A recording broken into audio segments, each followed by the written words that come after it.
Hello everyone, আসসালামু আলাইকুম। Welcome করছি সবাইকে আমাদের গুচ্ছ এ ইউনিট ভর্তি পরীক্ষার কেমিস্ট্রি সাবজেক্টের টপ 100 এমসিকিউ সলভ ক্লাসে। আমি অলরেডি ফিজিক্সের উপর ক্লাসটা আপলোড করছি এবং তোমাদের যে পরিমাণ রেসপন্স আমি পাইছি তারই পরিপ্রেক্ষিতে অ্যাকচুয়ালি ডিসিশনটা নেওয়া যে আমি পিসিএম তিনটার ক্ষেত্রে তোমাদেরকে একটু গাইড করে দিব। দেখো, যারা আমাকে একটু চেনো, আমি হচ্ছে বুয়েটে সিএসসি ডিপার্টমেন্টে পড়তেছি। সো আমার অ্যাডমিশন টাইমে বা একাডেমিক লাইফে মেইন ফোকাসটা ছিল হচ্ছে ইঞ্জিনিয়ারিং প্রিপারেশন। সেটা করতে গিয়ে আলাদা করে ভার্সিটি প্রিপারেশন বা গুচ্ছের জন্য প্রস্তুতি নেওয়া সেটা হয়নি। হ্যাঁ, গুচ্ছতে পরীক্ষা দিছি, তার আগের রাতে হয়তো গুচ্ছ স্ট্যান্ডার্ড মডেল টেস্ট দিয়ে গেছি বা প্রশ্ন ব্যাংক একটু দেখে গেছি, বাট আলাদা করে কিন্তু প্রিপারেশন নেই।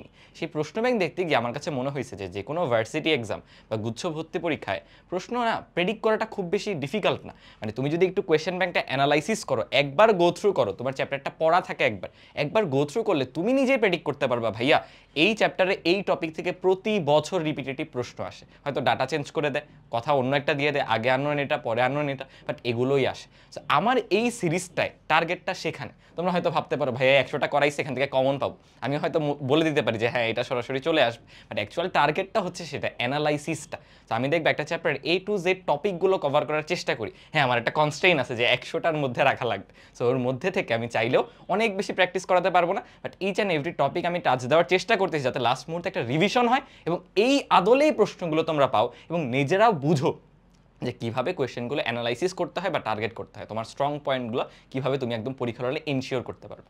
বুঝলাম। সো কেমিস্ট্রিতে আমাদের শর্ট সিলেবাসের চ্যাপ্টার 8টা, বাট আমি অ্যাকচুয়ালি কর্মমুখী রসায়নের কোনো কোয়েশ্চেন রাখিনি, কারণ ভাইয়ার ওই অধ্যায়ের উপর এক্সপার্টিস নাই, আবার ওইটা ধরো একটু মুখস্থ টাইপের অধ্যায়। সো আমি চাইছি অন্য যে 7টা সেখান থেকে একটু ভালো অ্যামাউন্টের প্র্যাকটিস করাইতে, যেতে 100টার মধ্যে রাখা লাগবে। সো আমাদের অ্যাভারেজে 11 থেকে 13, 14 এরকম করে কোয়েশ্চেন কাউন্ট থাকবে। আমার কোনো চ্যাপ্টার একটু বেশি ইম্পর্টেন্ট মনে হলে, বেশি টপিক প্র্যাকটিস করতে চাইলে সেখানে কাউন্ট একটু বেশি পেতে পারো। ঠিক আছে? সো আমরা চলো শুরু করে ফেলি। শুরুতেই ভাবতে পারো হ্যাঁ তড়িৎ রসায়ন কেন, কারণ মানে আমি যখন সর্ট করতেছিলাম এটা দিয়ে শুরু করতেছিলাম, সো এটা দিয়ে স্টার্ট করতেছি। ঠিক আছে? কারো ইস্যু থাকলে পরের চ্যাপ্টার স্কিপ করতে পারো, সমস্যা নেই। ওকে, দেখো কি বলা হয়েছে। নিচের কোনটি গ্যালভানিক সেল, আমাদের একটা সেল রিপ্রেজেন্টেশন দেওয়া আছে গ্যালভানিক সেলের, বিভবটাকে বাড়াবে। সো বিভব বাড়ানো কমানো এবং ঘনমাত্রার ব্যাপার স্যাপার বলা থাকলে বুঝে নিতে হবে এটা নার্নস্টের সমীকরণ থেকে আসছে। তো আমি নার্নস্টের সমীকরণটা লিখে ফেলি। আমাদের নার্নস্টের ইকুয়েশন কি বলো? ই সেল ইকুয়ালস টু অপ্রমাণ অবস্থায় যে বিভব সেটা প্রমাণ অবস্থার বিভব, মানে E not cell minus RT by EF NF যাই বলো না কেন, মানে ট্রান্সপোর্টেড যে ইলেকট্রন, আদান প্রদানকৃত ইলেকট্রন। আর এখানে হয় ln(q) বিক্রিয়ার অনুপাত।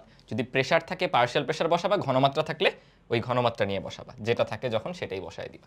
ওকে, সো আমাদের এখানে ln(q) লেখার সময় মনে রাখবা উপরে প্রোডাক্ট নিচে বিক্রিয়ক উপযুক্ত ঘাতসহ, বুঝাই যাচ্ছে উৎপাদ হচ্ছে আমাদের Zn2+, ওর ঘনমাত্রা বসায় দিব, Zn2+ এর ঘনমাত্রা, আর আমাদের বিক্রিয়ক হচ্ছে কপার 2+, তার ঘনমাত্রা। দুইজনেই দুইটা ইলেকট্রন ত্যাগ করে গ্রহণ করে, সো বিক্রিয়ার সমতাকরণ করলে দেখবা একই আসে।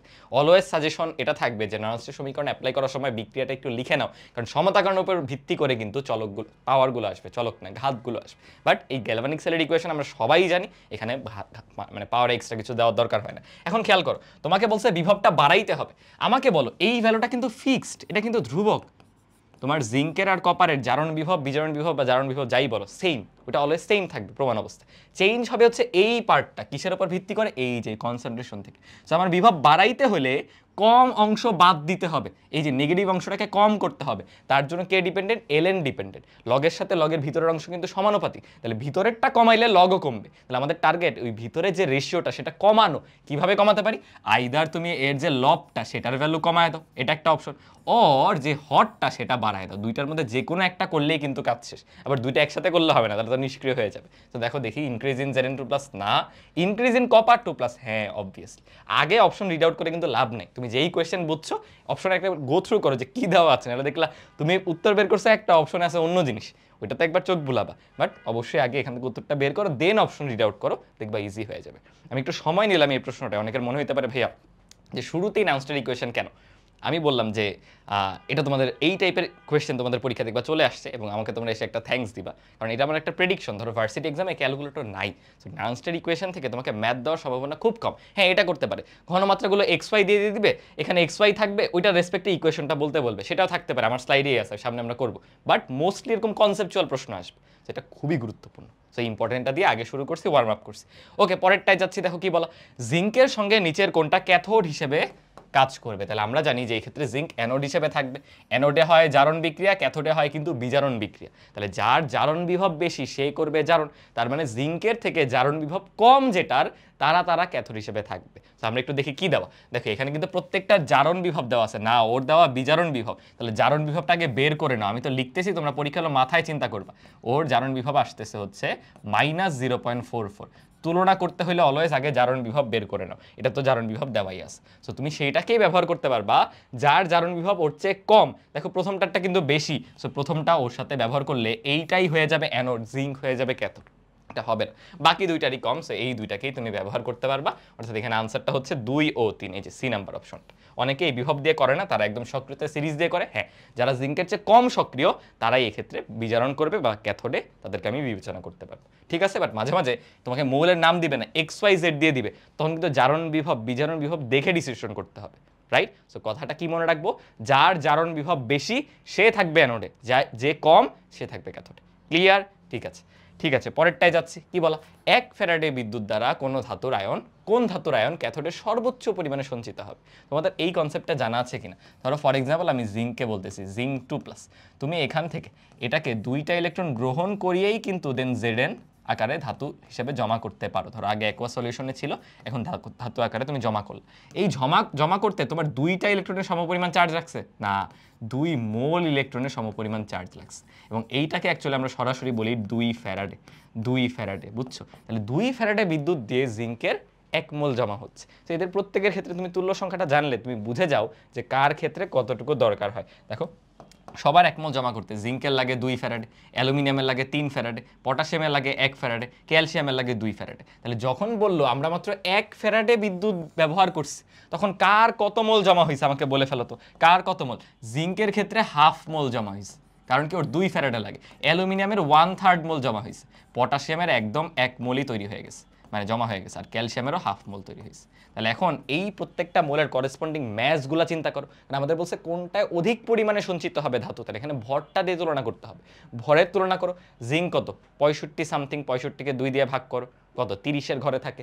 এটা কত 27, 3 দিয়ে ভাগ করলে 9 হয়ে যায়। এটা কত, পটাশিয়াম কিন্তু একাই 39, সো জিঙ্কের চেয়েও বেশি হয়ে গেছে। এটা তো আরও কম, 40কে 2 দিয়ে ভাগ করলে 20 হয়ে যাবে। সো বেসিক্যালি তুমি এই 1 ফ্যারাডে দেখে আসলে উত্তরটা জায়গায় ফেলবা সি হবে, কারণ ও একদম সম্পূর্ণ জমা হয়ে যাচ্ছে 1 মোল, তাহলে এটাই কিন্তু অধিক পরিমাণে জমা হচ্ছে।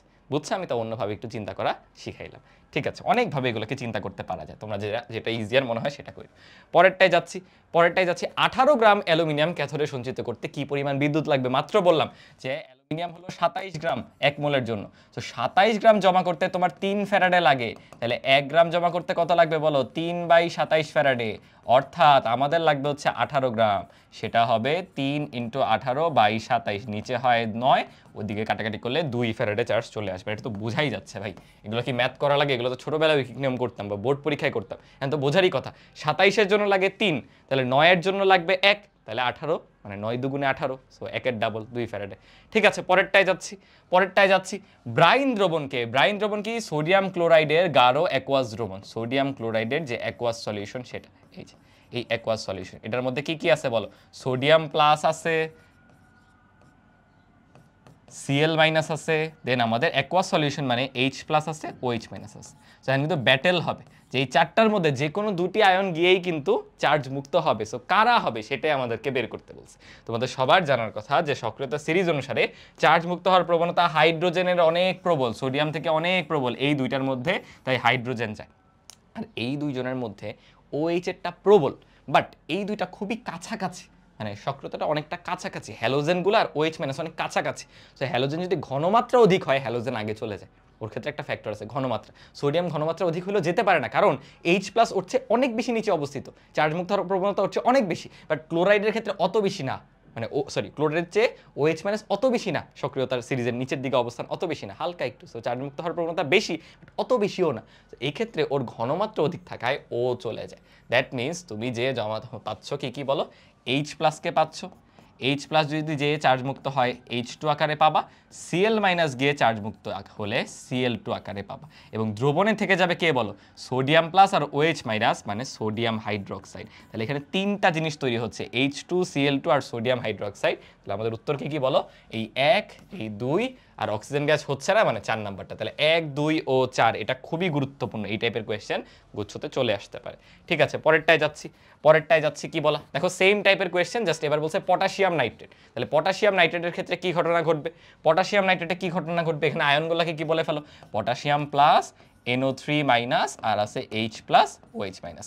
আগের মতোই এই ক্ষেত্রেও OH এর চার্জ মুক্ত হওয়ার প্রবণতা বেশি, H প্লাসেরও বেশি, বাট ওর চেয়ে ওর ঘনমাত্রার প্রভাবেও নিজে আগে যেতে পারে না, কারণ H প্লাসের প্রবণতা এতই বেশি H প্লাসই চলে যায়। বাট এবার OH মাইনাসের চেয়ে কিন্তু NO3 আগে যেতে পারবে না ঘনমাত্রা দিয়েও। সেটা শর্টকাটে মনে রেখে দিবা যে OH এর সাথে যদি হ্যালোজেন থাকে, হ্যালোজেন আগে হয়ে যায়, বাট হ্যালোজেন না থেকে যদি অন্য কেউ থাকে, হ্যালোজেন না, শর্টকাটে বলা উচিত হ্যালাইট, বুঝছো, সেটা চলে যাইতো। বাট যেহেতু এক্ষেত্রে NO3 মাইনাস আছে, সেই ক্ষেত্রে ও যায় না, এটা মনে রেখে দিও। রেড কালার দিলে বেটার হইতো, ও যাবে না, আমাদের এক্ষেত্রে OH-টাই যাবে, মানে বেসিক্যালি তুমি পানি পাচ্ছ, পানি তো না, H প্লাস থেকে তৈরি হয়ে যাবে H2 আর OH মাইনাস থেকে পাওয়া হচ্ছে পানি O2, সমতাকরণ করা যায়, এটার বিক্রিয়া আছে, অত কিছু লাগবে না, জাস্ট এই দুইটা গ্যাস মনে রাখলেই হবে। তাহলে আমাদের এখানে করেসপন্ডিং উত্তর কিন্তু হাইড্রোজেন গ্যাস আর অক্সিজেন গ্যাস, এই ডি নাম্বারটা। তাহলে একবার সামারি করে দিই, সাধারণত পটাশিয়াম সোডিয়াম এই টাইপের ধাতুগুলো দিবে, ওদের তুলনায় H প্লাসের চার্জ মুক্ত হওয়ার প্রবণতা অনেক বেশি, সো H প্লাসই যাবে। আর OH এর বেলায় OH এর প্রবণতাও কিন্তু বেশি, বাট এরা ঘনমাত্রার প্রভাবে চলে যেতে পারে, কারা যায়, হ্যালাইডগুলো, F মাইনাস থাকলে যাবে, Cl মাইনাস থাকলে যাবে, I মাইনাস থাকলে যাবে, Br মাইনাস থাকলে যাবে, সাধারণত Cl Br এই দুইটাই দেয়, বুঝছো, IF দিবে না। আর NO3 থাকলে সে কিন্তু যাবে না, OH চলে যাবে। ঠিক আছে, পরেরটায় যাচ্ছি, তড়িৎ বিশ্লেষণ প্রক্রিয়ায় ক্যাথোডে এত গ্রাম পটাশিয়াম ধাতু সঞ্চিত করতে কত সংখ্যক ইলেকট্রন প্রয়োজন। দেখো এটা কত, এটা তোমার পটাশিয়ামের যে 1 মোলের ভর 39-এর 100 ভাগের 1 ভাগ না, 39কে 100 দিয়ে ভাগ করলেই তো তোমার 0.03, সো বোঝাই যাচ্ছে এটা অ্যাকচুয়ালি 1/এত মোল, 1/এত মোল, 1 মোলের জন্য 1 মোল ইলেকট্রন লাগে। পটাশিয়ামের বিক্রিয়াটা কেমন, পটাশিয়ামের বিক্রিয়া এমন না, K প্লাস প্লাস ইলেকট্রন সমান হচ্ছে পটাশিয়াম। দেখো 1 মোল জমা করতে 1 মোল ইলেকট্রনই লাগে, তাহলে 1/100 মোল জমা করতে 1/100 মোল ইলেকট্রনই লাগবে। বাট বলছে কত সংখ্যক, আমরা এই ফর্মুলা পড়ছি n/na, পরমাণুর সংখ্যা বা ইলেকট্রন সংখ্যা যদি ভাঙো, তাহলে n সমান হবে স্মল n ইন্টু na। তাহলে তোমার মোল নাম্বার মাত্র বের করলা 1/100 ইন্টু na। এগুলো কিন্তু এত লিখবাও না, আমি তো বুঝাচ্ছি, এক্সপ্লেন করতেছি, এগুলো মাথার মধ্যে চলবে, এটা দেখেই তো বুঝে ফেলা যায় যে অ্যাকচুয়ালি তার 100 ভাগের 1 ভাগ, 100 ভাগের 1 ভাগ কই গেল আমাদের, এই যে na/100। বুঝলাম, ঠিক আছে। ফ্যারাডের প্রথম সূত্র থেকে এগুলো কিন্তু গুরুত্বপূর্ণ। এই যে দেখো আরেকটা দেওয়া আছে, এটা তো অনেকে ভুল করবা, দেখো আমার আগে পজ করে একটু করো, দেখবা উল্টা বের করে ফেলছে, একটা ভুল করে ফেলছে। ওকে, কি বলা, ক্রোমিয়াম সালফেট দ্রবণে এত অ্যাম্পিয়ার বিদ্যুৎ চালনা করার হলে কত সময় যাবত চালনা করলে ক্যাথোডে 1 গ্রাম ক্রোমিয়াম সঞ্চিত হবে, তাহলে আমাদের ফর্মুলাটা কি ছিল বলো, W = MIT divided by EF। এই ক্ষেত্রে M/EF কে বলা হয় রাসায়নিক তুল্যাঙ্ক, তড়িৎ রাসায়নিক তুল্যাঙ্ক, সেটার ভ্যালু কিন্তু দিয়ে দিছে। এই যে তড়িৎ রাসায়নিক তুল্যাঙ্ক, এটাকে বলে দিছে X। ওই যে বলছিলাম যখন ক্যালকুলেট করা যাবে না, এরকম XY দিয়ে ভ্যালুগুলো দেওয়া থাকবে, তো আমরা আসলে এইটার ভ্যালু বসাই দিই, এইটার ভ্যালু যদি বসাই দিই, W সমান দাঁড়াচ্ছে X ইন্টু হলো IT, বাকি ভ্যালুগুলো বসাও। W কত, W হচ্ছে 1 গ্রাম সমান X তো দেওয়াই ছিল, I এর ভ্যালু হচ্ছে হাফ মানে 0.5 ইন্টু হলো T, সো T এর ভ্যালু কিন্তু দাঁড়াবে দেখো 2 ডিভাইডেড বাই X, অনেকে X/2 বের করবা, এটা কিন্তু হবে 2/x, এবং ইউনিটটা দেখো সেকেন্ডে আসবে, ভুল করো না, 2/x সেকেন্ড হবে, কই এই যে 2/x সেকেন্ড, বুঝছো। আমারও যদি ক্যালকুলেশনে কোনো ইস্যু হয় নিজেরা একটু ঠিক করে নিও, আর কমেন্টে বলে দিও, ফিজিক্সে যেমন 2-1টাই হয়েছিল। আচ্ছা, এই যে আবার দেখো বলছিলাম নানস্টার ইকুয়েশন দিলে এরকম বিক্রিয়াটা পুরোটা লিখতে হবে, বিক্রিয়া থেকে ইকুয়েশনটা ফর্ম করতে হবে, ভ্যালু তো বের করতে পারবা না। ওকে, কি বলা, a টু দি পাওয়ার তো না, an+b বিক্রিয়া করছে, সেখান থেকে a তৈরি হয়েছে, bn+ তৈরি হয়েছে। আচ্ছা, আমরা এত জটিল না করি, আমরা ডিরেক্টলি ইকুয়েশনটা লিখি। আমাদের ই সেল কি হবে বলো, ই সেল সমান E0 cell minus RT by, দেখো পাওয়ার তো না, চার্জ হলো n করে আসে, তাহলে বোঝাই যাচ্ছে nটা ইলেকট্রন ত্যাগ বা গ্রহণ করছে, সো আমার আদান প্রদান কিন্তু ইলেকট্রন সংখ্যা আমি n ধরতেছি, NF ln, বলো এখানে কত দিব, উৎপাদ হচ্ছে গিয়ে bn+, এই ডিভাইডেড বাই বিক্রিয়ক হচ্ছে গিয়ে an+, বাস কাজ শেষ। এটাই দেখো আমরা মিলানোর চেষ্টা করি, E0 cell minus RT by EF, না A না, E0 cell minus RT by NF, এই যে এইটা দেখছো বি নাম্বারটাই কিন্তু উত্তর। আমার আবার এগুলো থেকে খুঁজে বের করতে বহুত ঝামেলা লাগে, সব একই রকম মনে হয়। আমাদের এখানে পি বলতে কিছু ছিল না, এটা হবে না। লগে কনভার্ট করছে ঠিক আছে, বাট ওই এনটা কই, এন তো নাই, এন মিসিং, এন থাকলে এটা হয়ে যাইতো। সো এটাও হচ্ছে না, সো বি নাম্বারটাই হচ্ছে, নিজেরা তাও একটু চেক দিয়ে নিও। পরেরটায় যাই, ক্রোমিয়াম সালফেট দ্রবণে এত অ্যাম্পিয়ার বিদ্যুৎ কত সময় যাবত প্রবাহিত করলে ক্যাথোডে এত মোল ক্রোমিয়াম সঞ্চিত হবে। ওই যে সেম ফর্মুলারই ম্যাথ, জাস্ট এবার আমি হাতে ক্যালকুলেশনটা প্র্যাকটিস করানোর জন্য এটা করাইতেছি, যে এবার ভ্যালু দেওয়া, মাঝে মাঝে কিন্তু ভ্যালুও দেওয়া থাকতে পারে। তো আমাদের মোল দেওয়া, তাহলে ডাব্লিউ ইকুয়ালস টু না লিখে আমরা ডিরেক্ট লিখি N equals to IT by EF. এখান থেকে কিন্তু ওই ফর্মুলা আসে, দেখো ডাব্লিউ বাই এম লেখা যাবে যদি ভরে ভাঙো, পরে এম ওই পাশে মাল্টিপ্লাই হলে W equals to M IT by EF. তো আমরা যদি টাইম বের করতে চাই সেটা হবে N into EF divided by I. হ্যাঁ, এন এর ভ্যালু 1 ইন্টু, দেখো ক্রোমিয়াম 3 সালফেট দেওয়া, তার মানে এখানে ক্রোমিয়াম 3+ আকারে ছিল, এই যে রিয়াকশনটা এমন হয়েছে, ক্রোমিয়াম 3+, 3টা ইলেকট্রন গ্রহণ করে ক্রোমিয়াম ধাতু আকারে জমা হয়েছে ক্যাথোডের মধ্যে। দ্যাটস ওয়াই আমরা আদান প্রদানকৃত ইলেকট্রন সংখ্যা 3 ব্যবহার করতেছি, বা সঞ্চালিত ইলেকট্রন সংখ্যা। এফ তো ফ্যারাডেস কনস্ট্যান্ট 96500। আই দেখো এমনভাবে দিয়ে দিছে তুমি হাতে ক্যালকুলেশনটা করতে পারবা 0.965। অ্যান্ড এটাকে আমি কি করবো, 0.965 না লিখে 965 লিখবো। তুমি 3 ঘরে ঝামেলা করলা না, তাইলে ঠিক উপরে, আমি এটা ফিজিক্সও শিখাইছিলাম, তুমি যদি হরে ঝামেলা করো, লবে করতে হবে কি একের পরে ততটা শূন্য, তাহলে একের পরে এখানে 3টা শূন্য দিয়ে দিতে হবে, 1 2 3। এবার দেখো কাজটা কত সোজা, এটা কাটাকাটি করলে জাস্ট 100 হয়ে যায়। তাহলে ফাইনালি কত হলো দেখো 100, আর এদিকে আরো 3টা শূন্য, 10⁵, এদিকে আছে কত 3, তাহলে 3 × 10⁵ সেকেন্ড। আমাদের আবার চাইছে মিনিটে, তাহলে আবার 60 দিয়ে ডিভিশন করতে হবে, চলো করি। তাহলে 3 × 10⁴ রাখি, আর এটা 10 আলাদা রাখলাম কেন জানো, ওই যে 60 আছে না, এই শূন্য কাটা যাবে, 3 দুগুণে হবে 6। এরপর আবার দেখো এখানে কি করবো, 10⁻³ রাখি, আর এটারে বানাই দিই হচ্ছে 10, আর এটা 10 বানাই কেন, 2 দিয়ে ওই 10কে কাটলে 5 হবে। দেখো কত ইজি, 5 দিয়ে 1000কে গুণ করো 1000, মানে 5000 আর কি, ওটা তো 1000, আলটিমেটলি 5000 চলে আসবে। সো এগুলো কিন্তু খুব বেশি ডিফিকাল্ট, হাতে কোনো ক্যালকুলেশন না, জাস্ট একটু স্টেপ বাই স্টেপ করতে হবে, আমি যেভাবে গাইড করে দিলাম। চলো আমাদের তড়িৎ রসায়নের লাস্ট কোয়েশ্চেনটা একটু দেখে ফেলি। এত তাপমাত্রা একটা কোষের, মানে জিঙ্কের জারণ বিভব আর আয়রনের জারণ বিভব দুইটা আমাদেরকে বলে দিচ্ছে, বলছে কোষটার ইএমএফ কত। যখন আমাদেরকে ডিসিশন নিতে বলবে যে কোনটা অ্যানোডে থাকবে, কোনটা ক্যাথোডে থাকবে, কোনটার জারণ হবে, কোনটার বিজারণ হবে, আমাদের যেটা স্বতঃস্ফূর্তভাবে হয় সেটা চুজ করতে হবে। আর ওরা একটা রিপ্রেজেন্টেশন দিয়ে দিলে ওইটার আদলেই করতে হয়, এই কনফিউশনটা করো না। পরীক্ষায় 2 টাইপের প্রশ্নই কিন্তু হয়। সো এখানে ওরা রিপ্রেজেন্টেশন দেয় নাই কে অ্যানোড কে ক্যাথোড, আমাদের চুজ করতে হবে। আমাদের চুজ করতে দিলে যেটার সক্রিয়তা বেশি সেটাই হবে জারণ, আর যেটা সক্রিয়তা কম সেটার বিজারণ। বাট এই ক্ষেত্রে যেহেতু আমাদের জারণ বিজারণ বিভব দেওয়া আছে, বিভব দেওয়া থাকলে অলওয়েজ কি করবে, বিভব থেকে তুলনা করো, যার জারণ বিভব বেশি তার জারণ হবে। এভাবে কেন করবো, মাঝে মাঝে XY দিয়ে দিবে, কারণ কি ওদের কোনো নাম বলবে না কোন মৌল, তখন কিভাবে করবে। তো এক্ষেত্রে অবশ্যই আমাদের আয়রনের চেয়ে জিঙ্কের জারণ বিভবটা বেশি, তাহলে জিঙ্কের হবে জারণ, এফির হবে বিজারণ। আমরা কি জানি, ই নট সেল সমান ই নট অফ জারণ বিভব, অ্যানোডের জারণ বিভব এই, প্লাস ক্যাথোডের বিজারণ বিভব, তাহলে বিজারণ কিন্তু উল্টা, Fe2+ থেকে Fe। এবার জাস্ট ভ্যালুগুলো বসাও, এটার ভ্যালু তো 0.67, আর এটা হলো বিজারণ করলে মাইনাস হয়ে যাবে, -0.44। সো আলটিমেটলি থাকতেছে 2, এখানে 3, 0.32 এত ভোল্ট। এর চেয়ে সহজ প্রশ্ন হয় না, এই যে আপনার থেকে একটা ইজি কোয়েশ্চেন আসলে এটা দিয়ে দিবে, বুঝলাম। সো আমরা তড়িৎ রসায়ন ডান এন্ড ডাস্টেড করে ফেলছি। এবার আমাদের সব থেকে গুরুত্বপূর্ণ অধ্যায় রাসায়নিক পরিবর্তনে আমরা যাব। এখান থেকে এই বছর প্রশ্ন আসার সম্ভাবনা একটু বেশি থাকবে, মানে একটু বেশি কাউন্টের প্রশ্ন আসবে, দেখে নিও। বিগত কয়েক বছর দেখলে বুঝবা এখানে অনেকগুলো টপিক কিন্তু ডিভিশন করা যায়। তোমার একটা হলো সাম্যাবস্থা, আর একটা হলো অম্লক্ষার সাম্যাবস্থা, এই দুটো পুরোপুরি আলাদা। সো ইন্ডিভিজুয়ালি প্রশ্ন আসতে গিয়ে বেশি কোয়েশ্চেন চলে আসে। টোটাল 25টা আসবে গুচ্ছতে। সো 25টা আসবে কয়টা চ্যাপ্টার, ধরলাম 8টা, তাহলে 3 8 হয় 24টা, বাট এখান থেকে দেখবা 4-5টা দিয়ে দিস। সো আমরা এখানে একটু বেশি সংখ্যক প্র্যাকটিস করবো, কনসেপ্টগুলো ক্লিয়ার করে। ওকে, নিম্নের কোন নিয়ামক দ্বারা বিক্রিয়ার সাম্য ধ্রুবক এবং হার ধ্রুবক দুইটাই প্রভাবিত হয়? অনেকে এই জায়গাটা ভুল করে, একমাত্র তাপমাত্রা দ্বারা। তোমরা দুইটা ইকুয়েশন পড়ছো, আরহেনিয়াস ইকুয়েশন আর van Hoff equation. Arrhenius equation হচ্ছে বিক্রিয়ার হার ধ্রুবকের সাথে তাপমাত্রার সম্পর্ক, আর ভ্যান হফ ইকুয়েশন হচ্ছে বিক্রিয়ার সাম্য ধ্রুবকের সাথে তাপমাত্রার সম্পর্ক।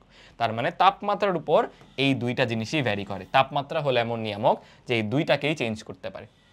ওকে, আমাদের একটা বিক্রিয়া দেওয়া, এই বিক্রিয়ার সাম্য ধ্রুবক কি বলা আছে, এই বিক্রিয়ার সাম্য ধ্রুবক K1। আমাদেরকে পরের বিক্রিয়ার সাম্য ধ্রুবকটাকে বললো K2, এটা বের করতে। খেয়াল করে দেখো তো, প্রথম বিক্রিয়াটার সাথে জাস্ট হাফ গুণ হয়ে গেছে না?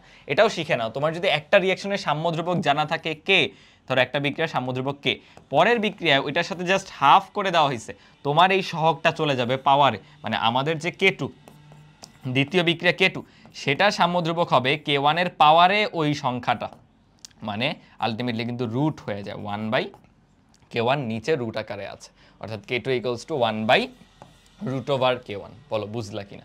এটা একটা।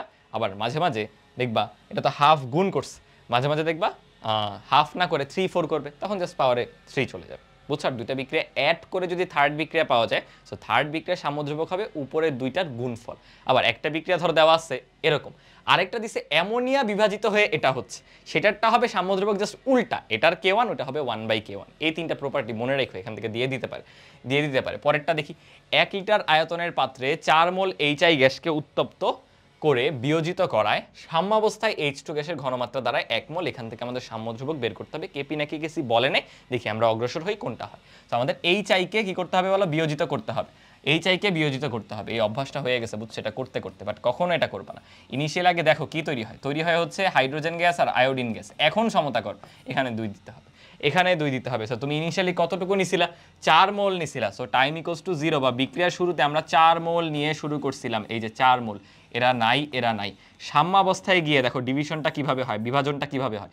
4 থেকে যদি 2x যায়, এরা সহগের অনুপাতে বিক্রিয়া করে। সহগের অনুপাতে ইনিশিয়ালি থাকে না, ইনিশিয়ালে যা ইচ্ছা তাই থাকতে পারে, বাট বিক্রিয়া করবে মানে ও যদি 2x ভেঙে যায়, এ যাবে x, এ যাবে x। দেখো 2:1। তোমরা বলতে পারো ভাই এটা কি x যেতে পারে না? যাবে। এটা যদি x বিয়োজিত হয়, এটা হবে x/2, মানে রেশিওটা ফলো করতে হবে। বুঝছো? ওকে, তাহলে সাম্যাবস্থায় H2 গ্যাসের ঘনমাত্রা বলছে 1 মোল। তাহলে আমরা প্রশ্ন মতে কি বলতে পারি বলো? H2 গ্যাসের যে ঘনমাত্রা x ডিভাইডেড বাই ভলিউম, সেটা হচ্ছে 1। আমাদের কি ভলিউম বলছে? আমাদের ভলিউম বলছে 1 লিটার। সো বেসিক্যালি x এর ভ্যালু 1 আমরা পেয়ে গেছি, x এর ভ্যালু 1 আমরা পেয়ে গেছি। এটা পাইলে কিন্তু আমাদের কাজ শেষ, আর কিচ্ছু বাকি থাকে না, কারণ এটার ভ্যালু তাইলে হবে 2 মোল, এটা হবে 1 মোল, এটা হবে 1 মোল। এন্ড তুমি একটু চিন্তা করে দেখো, এই দুইটা বিক্রিয়ার ডেল্টা এন এর মান 0। ডেল্টা এন মানে কি? তোমার উৎপাদের যতগুলা গ্যাসিয়াস মোল আছে সেখান থেকে বিক্রিয়কের গ্যাসিয়াস মোল বাদ দাও। 1 1 2, 2 থেকে 2 চলে গেলে কিন্তু ডেল্টা এন 0 আসতেছে। মনে রাখবা, কোনো বিক্রিয়ার ডেল্টা এন 0 হলে সেই বিক্রিয়ার উপর চাপের প্রভাব নাই, সেই বিক্রিয়ার কেপি কেসির একক নাই, সেই বিক্রিয়ার কেপি কেসির মান সমান। মানে তুমি কেপি বের করো, কেসি বের করো, এক্স্যাক্টলি একই জিনিস। তো আমি কি করবো? চলো কেসি বের করে ফেলি। আমরা কেসি বের করে ফেলি। তাহলে কেসি হবে কি বলো?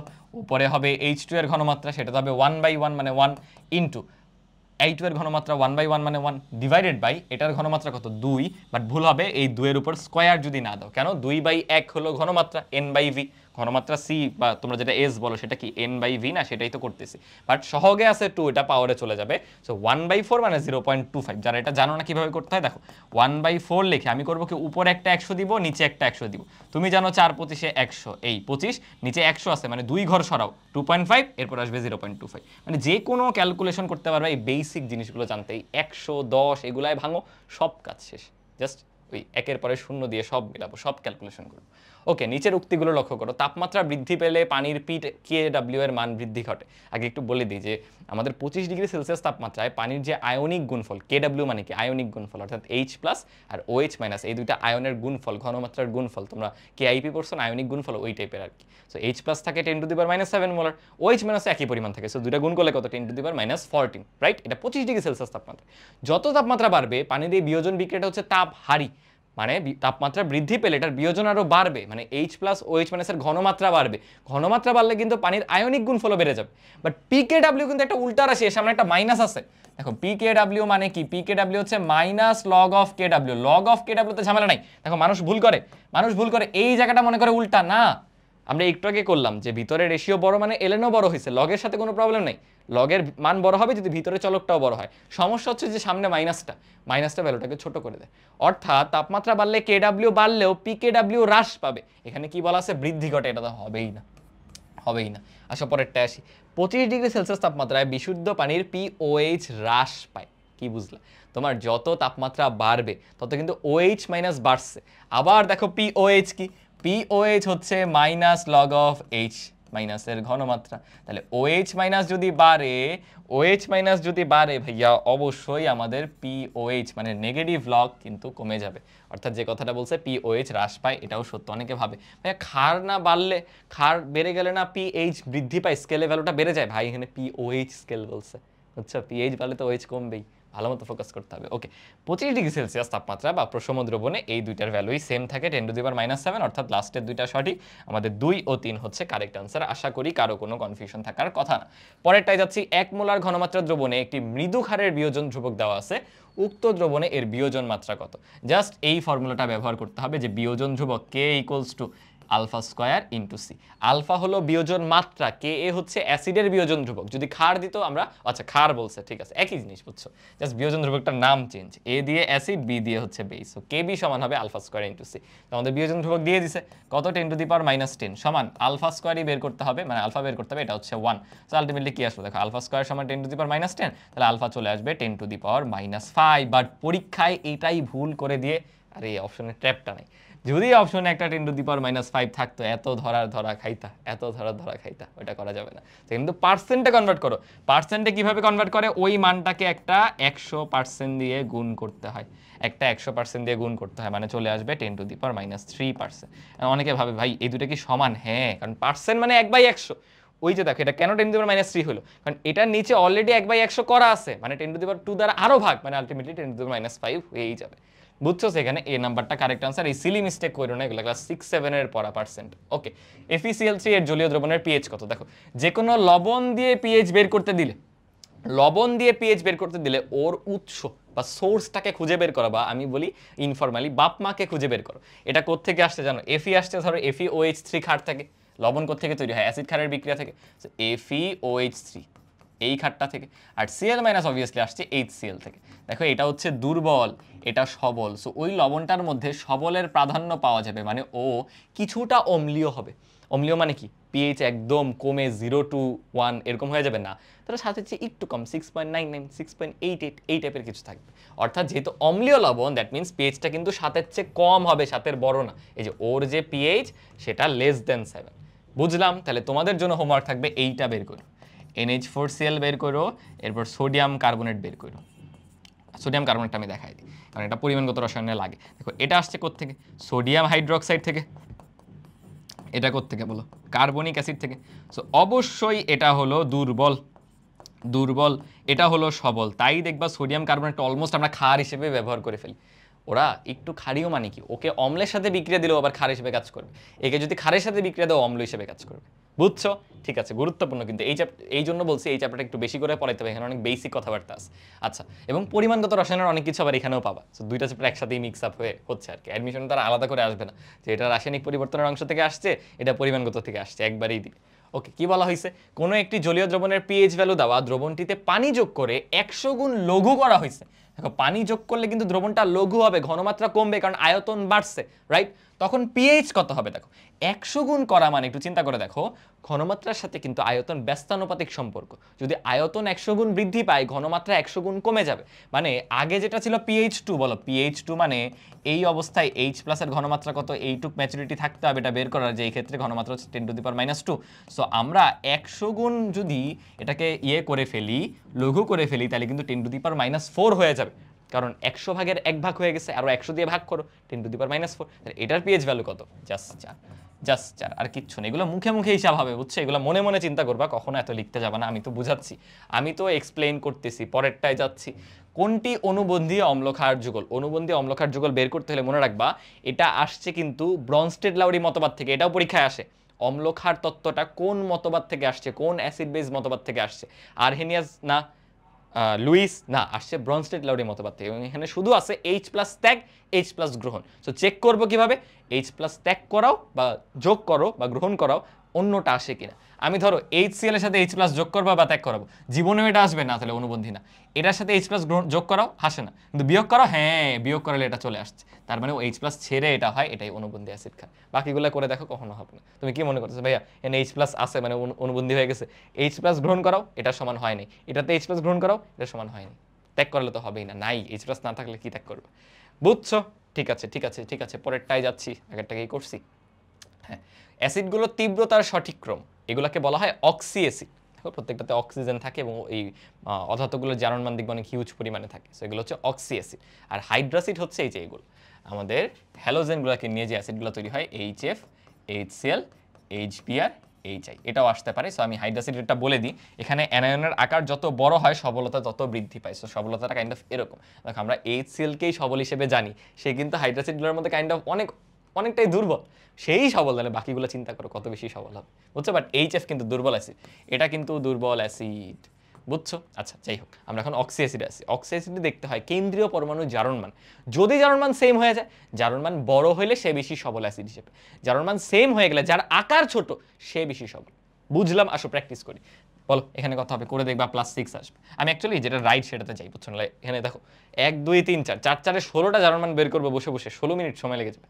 16 মিনিট না লাগলেও 1 মিনিট তো লাগবে। আচ্ছা 16 মিনিট লাগলে তার মান সম্মান থাকবে না। দেখো এখানেও +7, একই অ্যাসিড, জাস্ট সিএল এর জায়গায় বিআর, ওর গ্রুপেরই মূল্য। এখানেও +7, এখানে আসবে +6, এখানে দেখবা +5। তাহলে খেয়াল করে দেখো জারণ মানের ক্রমতে ওদের সবলতা হয়েছে, বাট যখনই দুইটা সেম হয়ে গেছে তখন যার আকারটা ছোট সিএল কিন্তু ছোট বিআরের চেয়ে, তাই ও বেশি সবল হয়েছে। বুঝছো? এগুলো পারতে হবে, এগুলো পারতে হবে। কোনটি এমফিপ্রোটিক প্রজাতি, মানে কোনটা উভধর্মী, যে অ্যাসিড হিসেবেও কাজ করে, ক্ষার হিসেবেও কাজ করে, H+ ত্যাগও করে, গ্রহণও করে। এটা মনে রাখবা, বাইকার্বনেট। কেন কেন HSO4- ও কিন্তু চাইলে একটা H+ গ্রহণ করতে পারে, গ্রহণ করলে H2SO4 হয়ে যাবে। এই ক্ষেত্রে ও কিন্তু ক্ষার হিসেবে কাজ করছে, যে H+ গ্রহণ করে সে ক্ষার। আবার বাইসালফেট থেকে একটা H+ ত্যাগ করে শুধু সালফেটও হইতে পারে। তো একই সাথে ও অ্যাসিড এবং ক্ষার দুইটা হিসেবে কাজ করতেছে, তাই ওকে বলা হয় হচ্ছে কি বলো, এমফিপ্রোটিক বা উভজাতি, উভ টাইপের প্রজাতি, উভধর্মী আর কি। নিচের কোনটি বাফার দ্রবণ নয়? এটা নিয়েও তোমাদের অনেক কনফিউশন, অনেক জল্পনা কল্পনা থাকে, জাস্ট মাথায় ঢুকাও। বাফার মানে একটা দুর্বল অ্যাসিড থাকলে তার অনুবন্ধী লবণ, আর একটা দুর্বল ক্ষার থাকলে তার অনুবন্ধী লবণ। বুঝছি? এখানে পরিমাণ ম্যাটার করে না, সরাসরি এই দুইটা থাকলে সেটা যেই পরিমাণেই থাকুক না কেন সেটা বাফার হয়ে যাবে। একটা 1 মোল হোক, একটা 100 হোক, ডাজেন্ট ইভেন ম্যাটার। বাট যদি এটা না থাকে, এবার এটা তৈরি করার উপকরণ দেওয়া থাকে, তখন পরিমাণটা ম্যাটার করে। কেন? ওইগুলো ব্যবহার করে তো আমি মেইন বাফারটা তৈরি করব, তাহলে এটা পর্যাপ্ত পরিমাণে থাকতে তো হবে। বাট সরাসরি থাকলে পরিমাণ ম্যাটার করে না। ক্লিয়ার কিনা আমরা দেখি। দেখো দেখাই যাচ্ছে, তোমরা করে করে অভ্যস্ত। এটা একটা বাফার দ্রবণ, বলছে নয়। ও আচ্ছা, দেখো এটাও একটা বাফার। কেন আমি এক্সপ্লেন করতেছি। এটা না, এটাও একটা বাফার। দেখো প্রথমটা তো তোমাদের চেনার কথা। দেখো এটা হচ্ছে একটা দুর্বল অ্যাসিড, দুর্বল, ধরো এ মানে অ্যাসিড, তার অনুবন্ধী ক্ষার H+ ত্যাগ করো, দেখবা চলে আসবে CH3COO-। এই ক্ষারটারে দেখো লবণ আছে, তাহলে কোন পরিমাণে আছে ডাজন্ট ম্যাটার, এটা একটা বাফার। পরেরটায় আসো, বলো এখানে কি আছে, কার্বনিক অ্যাসিড, একটা দুর্বল অ্যাসিড। এই দুর্বল অ্যাসিডটা যদি H+ ত্যাগ করে কি আসবে বলো, বাইকার্বনেট না, HCO3-। দেখো সেটার সাথেই সোডিয়াম যুক্ত হয়ে একটা লবণ তৈরি করছে, তাহলে অবশ্যই তার অনুবন্ধী লবণটা আছে, দুর্বল অ্যাসিড তার অনুবন্ধী লবণ, এটাও কি একটা বাফার। এটাই দেখো এখানে আছে HClO2, যদি H ত্যাগ করে জীবনে এটা আসবে অনুবন্ধীতে, ইভেন ও যদি H ত্যাগ করে আসবে, দুইটাই তো অ্যাসিড, দুইটাই দুর্বল অ্যাসিড, সবল অ্যাসিড যাই বলো, এটা কিন্তু আসতেছে না, কাটা। আর লাস্টেরটা দেখো, এটা অনেকে কনফিউজড হবে, NaH2 থেকে একটা যদি ত্যাগ করতো তাহলে দেখো এমন হবে PO4, এই মাইনাস, সোডিয়াম তো আছেই, তখন এই যে মাইনাসটা সেটার সাথে আরেকটা সোডিয়াম যুক্ত হয়ে গেছে পরবর্তীতে, বুঝো না, একটা H+ ত্যাগ করে ওটাতে যাচ্ছে, তো এটার অনুবন্ধী লবণ কিন্তু এটা একটা দুর্বল অ্যাসিড। বুঝছো? জাস্ট এই অ্যাসিডটাতেও আয়ন আকারে আছে, তো তাই একটা ধাতু, মানে ক্যাটায়ন হিসেবে সাথে ছিল আর কি। ঠিক আছে, পরেরটায় যাচ্ছি। দেখো কি বলা, কোনো বাফার দ্রবণে সম ঘনমাত্রার X- আর HX আছে। দেখো দেখে কি বুঝলো, HXটা হচ্ছে দুর্বল অ্যাসিডকে বোঝায়, HX দিয়ে দুর্বল অ্যাসিডকে বোঝায়, দুর্বল অ্যাসিড। এইটা যদি একটা H+ ত্যাগ করে, ধরো H+ ত্যাগ করে ফেলছে, তাহলে অনুবন্ধী লবণটা কোত্থেকে আসবে, এই যে X- থেকে। তাহলে আমার তো এই দুইজনকে নিয়েই কনসার্ন, তাদের ঘনমাত্রাই দিয়ে দিচ্ছে। আমরা বাফারের pH এর ফর্মুলা জানি, ফর্মুলাটা কি ছিল, pH সমান বলে ফেলো pKa প্লাস লগ অফ, উপরে হয় সল্টের যে কনসেন্ট্রেশন ডিভাইডেড বাই নিচে দুর্বল অ্যাসিডটার কনসেন্ট্রেশন। তাহলে সব বসাই দিই, পিকে এর ভ্যালু কত দেখো, কে দেওয়া 10⁻⁻8, তাহলে পিকে বসালে কিন্তু, আচ্ছা তোমাদের বুঝাই বসাই, চলো, মাইনাস লগ অফ 10⁻⁻8, এই প্লাস অফ লগ অফ, এই দুইটা সম ঘনমাত্রার, এটা এক্স হলে এটাও এক্স, কাটা। লগ 1 এর মান কিন্তু 0, লগ 1 এর মান 0, তাহলে এখানে দেখো 8টা সামনে আসবে, লগ 10 ভিত্তিক 10, কিছু নাই মানে কিন্তু 10 ভিত্তিক 10 মানে কত 1, ওই -10 পাওয়ারটা সামনে আসবে, মাইনাসে প্লাস, আলটিমেটলি 8, মানে বেসিক্যালি এক্ষেত্রে পিএইচ এর ভ্যালুটা পিকে এর সমান হয়ে গেছে। এটা শর্টকাটে মনে রাখবা, যখনই তোমার সল্ট আর অ্যাসিডের কনসেন্ট্রেশন সেম তখন এটা ঘটবে, বাট ঝামেলা আছে যদি এখানে পাওয়ার থাকতো। সো কনসেন্ট্রেশন সেম না, বেসিক্যালি জিনিসটা হচ্ছে এই রেশিওটা বা বিক্রিয়ার যে অনুপাতটা এটা মিলে গেলে, এটা সেম হয়ে গেলে, বুঝলাম। তাহলে এই ক্ষেত্রে কিন্তু পিএইচটা একদম পিকে এর সমান চলে আসছে, বাট এটা চায় নাই, এই যে ধরা খাবা পরীক্ষায়, এই যে ধরা খাবা প্রশ্নে কিন্তু চাইছে পিওএইচ এর মান, তাকায় দেখো প্রশ্নে চাইছে পিওএইচ এর মান, তাহলে 14 থেকে বাদ দাও আসবে 6। দেখছো কিভাবে ট্র্যাপ পাতা থাকবে, ফাত পাতা, ট্র্যাপ পাতা আবার কি আমি মাঝে মাঝে যে কি বলি। আচ্ছা দেখো নিচের কোনটি বাফার, দেখো প্রত্যেকটা অপশনে আছে ইথানোয়িক অ্যাসিড আর একটা সবল ক্ষার। কখনো একটা দুর্বল অ্যাসিড আর সবল ক্ষার কি বাফার হয় না। বাফার হতে হলে দুর্বল অ্যাসিড তার অনুবন্ধী লবণের সাথে থাকতে হবে, মানে অনুবন্ধী ক্ষারটা লবণ থাকতে হবে, তাহলে নাই। বাট অন্য দুটো জিনিস দিছে যারা বিক্রিয়া করে হয়তো ওই কাঙ্ক্ষিত জিনিসটা বানাতে পারে, এই জন্য ওদের পরিমাণগুলো আমাদের চেক করতে হবে, পরিমাণ ম্যাটার করবে। বুঝছো? বুঝছো? তাহলে আমরা কি করতে পারি, আমরা জাস্ট আসলে বিক্রিয়াটা দেখি। CH3COOH এটার সাথে বিক্রিয়া করবে সোডিয়াম হাইড্রোক্সাইড। বলো বিক্রিয়া করে কি তৈরি হবে? তোমরা মনে হয় প্রশমন বিক্রিয়ার মূলনীতিটা জানো না, না? এটা জানলে যে কোনো প্রশমন বিক্রিয়া লিখতে পারতে। এটা তো সলভ ক্লাস, এখানে আর কি বলবো, তোমরা তো অ্যাকচুয়ালি মুখস্থ করো। অ্যাকচুয়ালি কনসেপ্টটা হলো এরকম, অ্যাসিডের হাইড্রোজেনকে ক্ষারের ধাতু এসে প্রতিস্থাপিত করে, আর কিচ্ছু না। দেখো এই হাইড্রোজেনের জায়গায় জাস্ট ধাতুটা বসে গেছে আর পানি। যে কোনো অ্যাসিড বেস বিক্রিয়া আমি তোমাকে দিব, তুমি চোখ বন্ধ করে এটা লিখে দিতে পারবে। কিন্তু জাস্ট বিকজ তুমি এটা জানো না দেখে তুমি মুখস্থ করো, যেগুলো যেগুলো করছো দেখবা সেগুলারই লবণ অ্যাসিড বলতে পারো, লবণ আর পানি বলতে পারো, এগুলো বলতে পারো না। বললো গেস করে বলো, বাট নিয়ম জানো না। এনিওয়ে আমাদের কেন যে শেখানো হয় না আমি জানি না আসলে, আমার খুবই হার্ড ওয়েতে শিখতে হয়েছে। আচ্ছা দেখো এরা কিন্তু 1:1 রেশিওতে বিক্রিয়া করতেছে, মানে ওর 1 মোলের সাথে ওর 1 মোল বিক্রিয়া করে। এখন হোয়াট ইফ আমার বিক্রিয়ার পরে পানি তো ডাজন্ট ম্যাটার থাকুক আর না থাকুক, এ অবশিষ্ট থাকে আর এ থাকে, তাইলেই তো এটা একটা দুর্বল অ্যাসিড আর তার অনুবন্ধী আমার বাফার তৈরি হয়ে যাবে। তাহলে আমার টার্গেট কি? সোডিয়াম হাইড্রোক্সাইডটাকে শেষ করে দেওয়া। বুঝছো? তাহলে কিভাবে বিক্রিয়াগুলোটা শেষ হবে? দেখো V R C, V R concentration গুণ দিলে কিন্তু এন পাওয়া যায়। এন সমান কি? C into VL. হয়তো এটা বুঝো নাই, দাঁড়াও তোমাদের বেসিক ফর্মুলা যেটা তোমরা মনে রাখো সেটাই বলি। তোমরা এস দিয়ে পড়ো, অ্যাকচুয়ালি ফর্মুলা তো সি, এটাকে বলে concentration. C equals to N by VL. তোমরা বলো হচ্ছে S equals to N by VL. দেখো তো এন কি আসবে?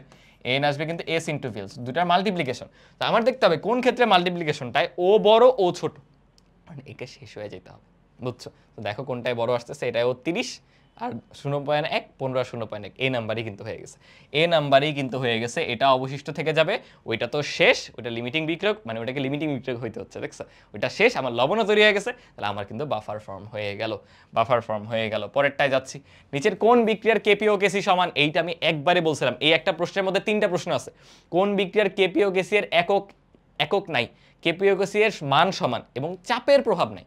লাসাতেলিয়ার নীতি যে ছিল সাম্যাবস্থার উপর চাপের প্রভাব, সেটাও এইসব ক্ষেত্রে থাকে না। কখন থাকে না? যদি যদি যদি ডেল্টা এন এর মান 0 হয়, উৎপাদ আর বিক্রিয়কের গ্যাসিয়াস পরমাণুর বা মৌলের বা পদার্থের যে অন্তর বা পার্থক্য, উৎপাদ মাইনাস বিক্রিয়ক। দেখো কি হবে, 2 এর থেকে 4 বিয়োগ গেলে -2, সেটা অবভিয়াসলি হচ্ছে না। এখানে খেয়াল করো 2 এর থেকে 1 চলে গেলে 1, এটাও হচ্ছে না। এই যে এটা মাত্র করে আসছি 0, এখানে দেখো 2 এর থেকে 1 গেলে 1।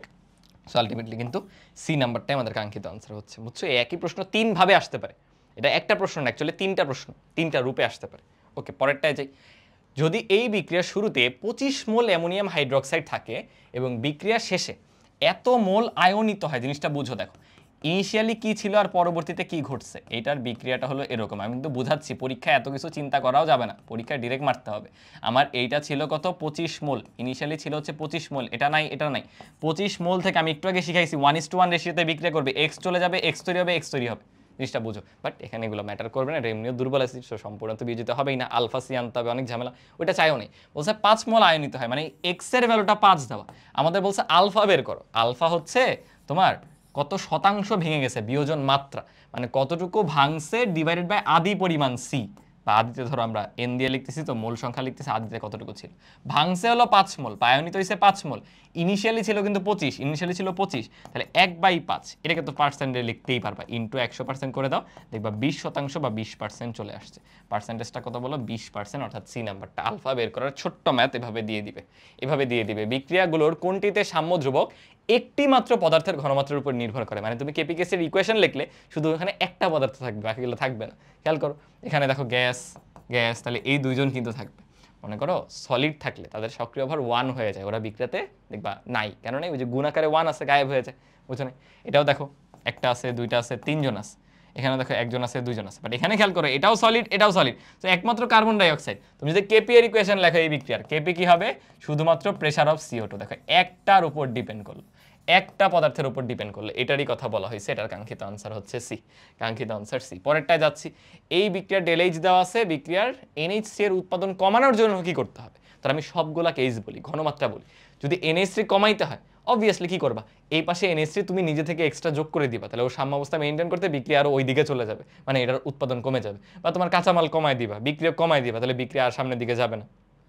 এটা খুবই লেম ওয়ে। বাট আমি যদি তাপের প্রভাবটা বলি, যেহেতু এটা তাপোৎপাদী বিক্রিয়া, তুমি যত তাপ আরও দিবা তখন ওর উৎপাদন কমে যাবে, কারণ অলরেডি তাপ উৎপন্ন হচ্ছে, তাপোৎপাদী, তাপ ভারী হলে তুমি দিলে উৎপাদন বাড়তো, রাইট? আর চাপের প্রভাব কি? চাপ দেখো এই পাশে বেশি 4 2, সো চাপ প্রয়োগ করলে বিক্রিয়া সামনে যাবে, তুমি চাপ হ্রাস করে দিবা, চাপ বাড়ানো যাবে না, চাপ হ্রাস করবে, বুঝছো? এই আর কি। সো এটাই দেখো আমাদের বলছে তাপমাত্রা বৃদ্ধি করলেই কিন্তু কাজ হয়ে গেছে, তাপমাত্রা বৃদ্ধি করলেই কাজ হয়ে গেছে, এই দুটো যোগ করলে আরও NH3 বাড়বে, ইভেন চাপ বাড়াইলেও বাড়বে, এটা হচ্ছে না। ওকে, চলো পরেরটায় যাই, পরেরটায় অগ্রসর হই। এই বিক্রিয়ার ডেলেজ বলা আছে, সাম্যাবস্থা আছে, চাপ বাড়ালে কি ঘটবে এই বিক্রিয়াতে? বলো বলো বলো, নিজেরা একটু ট্রাই করে এবং আমাকে বলো যে আমার সাথে উত্তরটা মেলানোর পর তোমার উত্তরটা আদৌ হয়েছে কিনা, কমেন্টে একটু লিখো, কমেন্টে একটু লিখো। অনেকে ভাববে ভাই অনেক কিছু হইতেছে, আসলে দেখো গ্যাসিয়াস কতটুকু আছে, 4 মোল আছে, 4 মোল আছে, দুইটা সমান, ডেলেন কিন্তু 0, বাকি দুইটা তো সলিড থাকে, দেখো সলিড সলিড। তো এই বিক্রিয়ার উপর চাপের কোনো প্রভাব নাই, মানে সাম্যাবস্থা কোনো পরিবর্তন হবে না, এই সি নাম্বারটা হবে, বুঝছো? ওই যে একটা বলছিলাম না, ডেলেন 0 হলে একটা প্রশ্নের অনেকগুলো রূপ, ওই টাইপের আর কি। আচ্ছা, একটা ম্যাথ দেওয়া আছে দেখো, অ্যাকচুয়ালি PCl5 এর মতো বিয়োজন, খেয়াল করে দেখো এরকম না, PCl5 সমান PCl3 প্লাস হচ্ছে Cl2। আমি এটা কেন দেখাচ্ছি, এই বিক্রিয়ার জন্য Kp এর ভ্যালুটা তুমি ডিরেক্টলি মনে রাখতে পারো alpha square P divided by 1 minus alpha square. কখন? যদি শুধুমাত্র আলফার ভ্যালু দেওয়া থাকে, ইনিশিয়ালি কতটুকু ছিল আর কিচ্ছু দেওয়া নেই, আলফা আর চাপ দেওয়া থাকলে ডিরেক্টলি অ্যাপ্লাই করে দিব, এত কিছু আর ভাঙায় লিখবা না, দেখো তাই দেওয়া আছে, আলফার ভ্যালু দেওয়া, চাপ দাও, তাহলে জাস্ট বসাবো, আমাদের আলফা কত 0.2, অনেকে এটা বুঝবে না, 20/100 করো 0.2 হয়ে যাবে, এত এর স্কোয়ার ইন্টু পি কত 1.5, আমি লিখবো 3/2, 1.5 কে 3/2 লিখলে তোমার ক্যালকুলেশন ইজিয়ার হবে। আর নিচে আছে 1 মাইনাস আবার 0.2 এর উপর স্কোয়ার। আগে দেখো এই স্কোয়ারটা শিখাই, 0.2 ইন্টু 0.2 মানে কি বলতো 2/10 ইন্টু 2/10 হয়ে যাবে কি বলো 4/100, মানে এবার লেখা যাবে 0.04, আলটিমেটলি হচ্ছে উপরে 0.04, নিচে 1 মাইনাস 0.04, তাহলে কি বাকি থাকবে?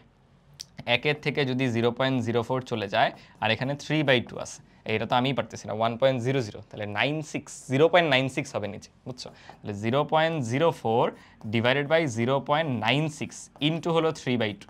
দেখো 4 দিয়ে 96কে কাটো জাস্ট, কারণ অলমোস্ট করেসপন্ডিং ওরকম আসতেছে না 0 পয়েন্ট দিয়ে, সো 4 দিয়ে 96কে কাটো, কত আসবে? 4 20 হবে 80, 4 4 16, 24 চলে আসবে। তো নিচে একটা 24 আসে, নিচে আসে 24, 3 দিয়ে 24কে কাটো 8, সো 1/16, 1/16 আসতেছে উত্তর, বাট 1কে তো ভাগ করতে পারি না, তাই আমি 100/16 রাখবো, নিচে আরেকটা 100 বানাই দিব।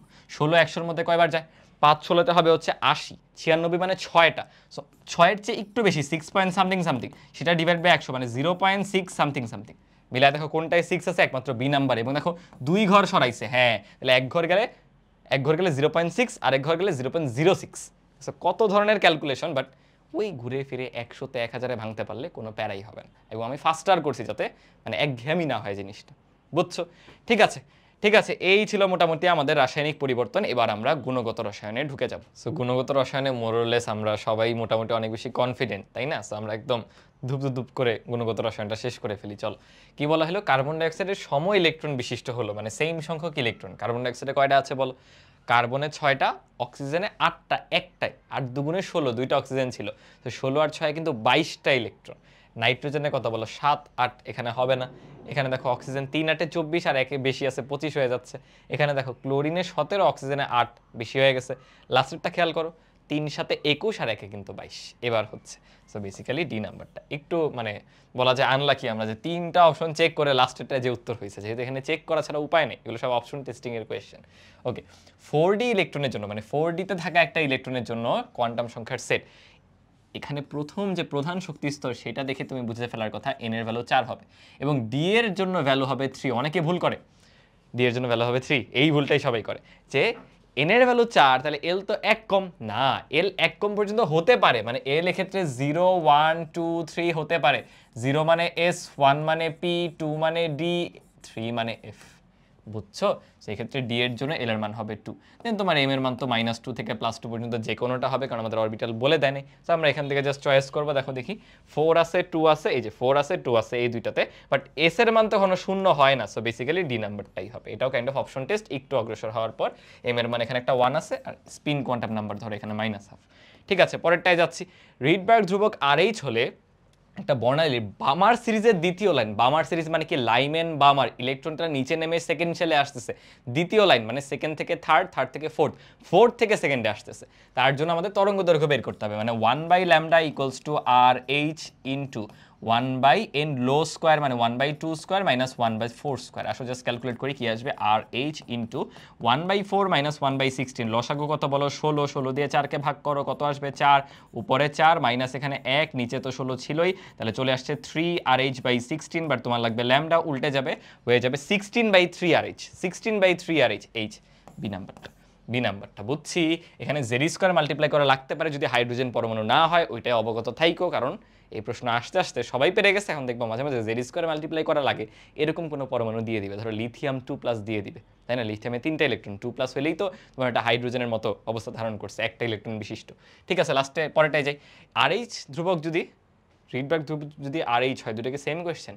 না না না, আলাদা আলাদা। হাইড্রোজেন পরমাণু বর্ণালীতে বামার সিরিজের জন্য সর্বনিম্ন কত তরঙ্গ সংখ্যার রশ্মি বিকিরিত হবে? এবার সর্বনিম্ন চাইছে। দেখো, তরঙ্গ সংখ্যার সাথে শক্তির সম্পর্ক কেমন? সমানুপাতিক। কেন?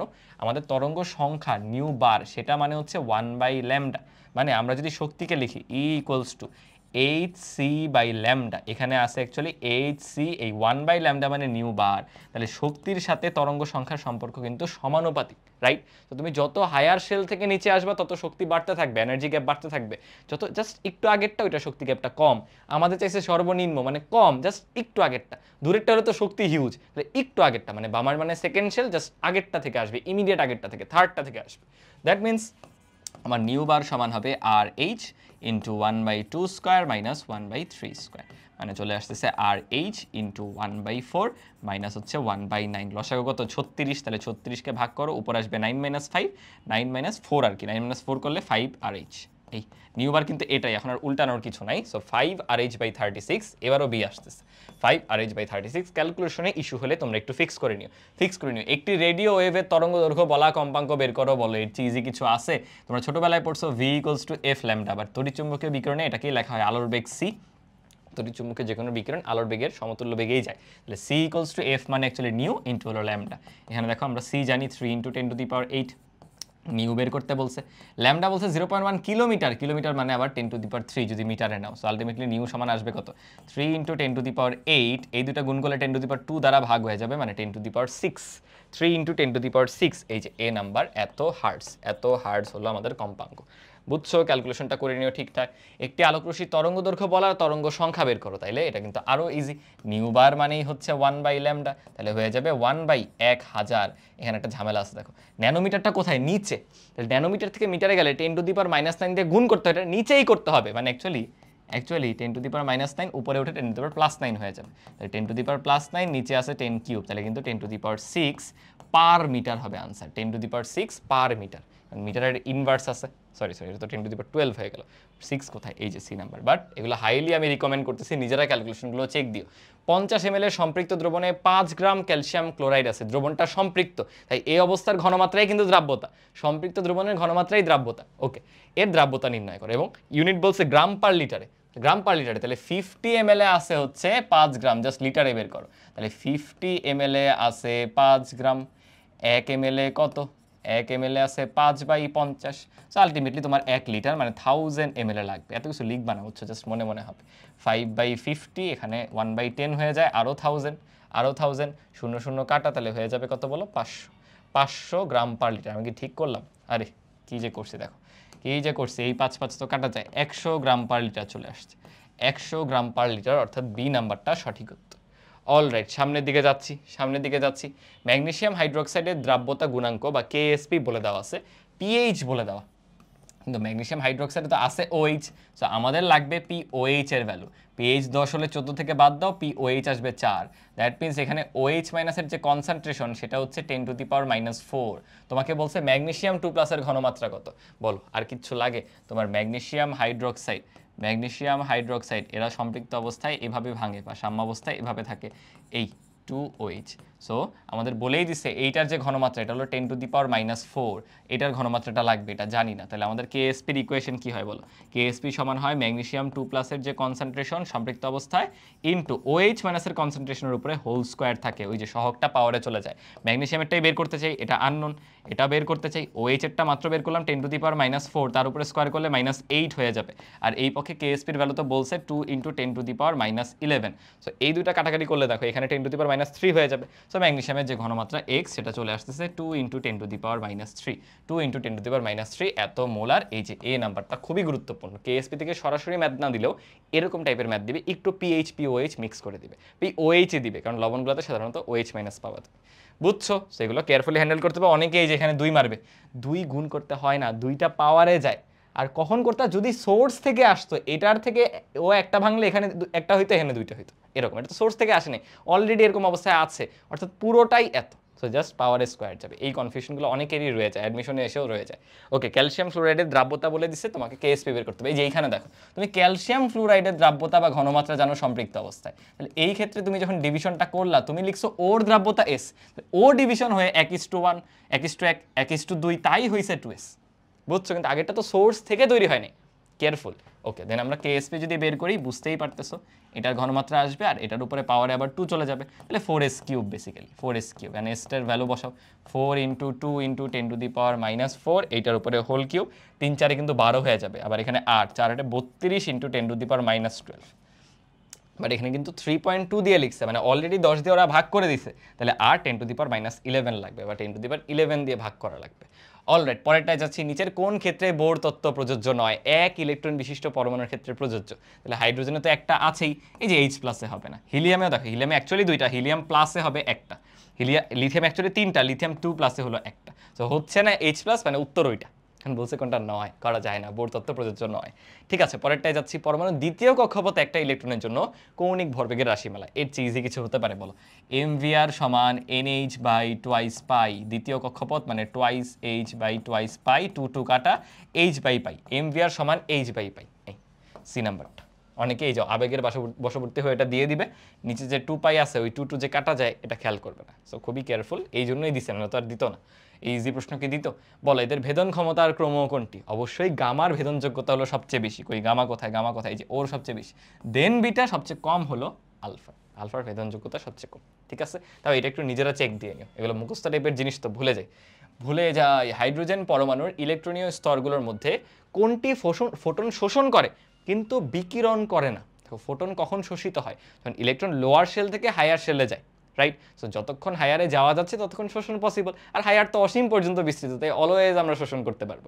বাট বিকিরণ কখন হয়? যখন হায়ার থেকে লোয়ারে নেমে আসো, যখন তোমার লোয়ারে আর নামার জায়গা নাই তখনই কিন্তু আর বিকিরণ করতে পারবে না। তাহলে এখানে 1s থেকে কিন্তু আর নামার সুযোগ নাই, মানে ফার্স্ট শেল থেকে আর নামার সুযোগ নেই। খুবই কনসেপচুয়াল একটা প্রশ্ন, বুঝছো? ঠিক আছে, পরেরটাই আসি। দেখো কি বলা, একটা ইলেকট্রন, আগেরটা করছি, হ্যাঁ, একটা ইলেকট্রন পঞ্চম কক্ষপথ থেকে দ্বিতীয় কক্ষপথে নেমে আসছে। এই বর্ণালীতে সর্বাধিক রেখার সংখ্যা কয়টা? এই ভুল করে না, অনেকে ভাবে তরঙ্গ সংখ্যা এই টাইপের ভ্যালু কিভাবে আসে? এটা হলো রেখার সংখ্যা।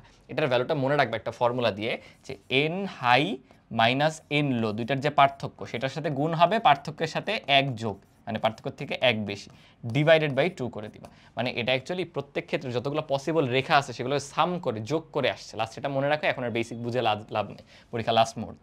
তো দেখো আমরা পঞ্চম থেকে দ্বিতীয়তে আসছি, তাহলে 5 - 2 মানে 3, আর এটা হবে 5 - 2 - 2 + 1 মানে 4 আর কি। এত কিছু চিন্তা করবা না, পরীক্ষা এত কিছু লিখবাও না, মাথায় থাকবে। বিয়োগ করলে 3, 1 যোগ করলে 4, তাহলে 3 × 4 = 12/2, 3 × 4 = 12/2, দ্যাট মিন 6 হবে কাঙ্ক্ষিত আনসার, এই যে বি নাম্বার অপশন। বলো বুঝলাম কি না? পরেরটায় যাচ্ছি। হাইড্রোজেন পরমাণুর প্রথম কক্ষপথের ইলেকট্রনের শক্তি E1 হলে তৃতীয় কক্ষপথের ইলেকট্রনের শক্তি কত? খবরদার, বারবার বলে দিচ্ছি, এই যে ফর্মুলাগুলো এগুলো ভুলো না, যে Rn হয় আমাদের যে R0 কত বলো? 0.53 অ্যাংস্ট্রম, 0.53 অ্যাংস্ট্রম, এইটা ইন্টু n²/z। আমাদের যে শক্তির রাশিমালা হলো -13.6 ইলেকট্রন ভোল্ট ইন্টু z/n এর হোল স্কোয়ার, z²/n²। এরপর v = 2.18 × 10⁶ এত মিটার পার সেকেন্ড ইন্টু হলো z/n। তাও একটু নিজেরা চেক দিয়ে নিও, কারণ এগুলো প্রচুর, মানে অনেকদিন আগে ভাইয়া পড়ছি, এই মুহূর্তে যদি ভুল হয়ে থাকে একটু নিজেরা মিলাই নিও। ফর্মুলাগুলো কাইন্ড অফ আমার মনে হচ্ছে এরকম হওয়ার কথা যতদূর মনে পড়ে। ওকে, সো আমাদের এইগুলো হচ্ছে ফার্স্ট শেলের এবং হাইড্রোজেন পরমাণুর জন্য। সো অন্য শেল বললে n দিয়ে দেখো করেসপন্ডিং রাশি থাকতেছে, আবার যদি হাইড্রোজেন না হয় অন্য পরমাণু হয় তার জন্য কিন্তু জেডগুলো মাল্টিপ্লাই আকারে আছে, কখনো স্কোয়ার না। তো এই ক্ষেত্রে আমাদের যা শক্তি চাইছে, প্রথমটা যদি E1 হয়, দেখো E = ফার্স্ট শেলটাকে ওরা বলছে E1 ইন্টু z²/n²।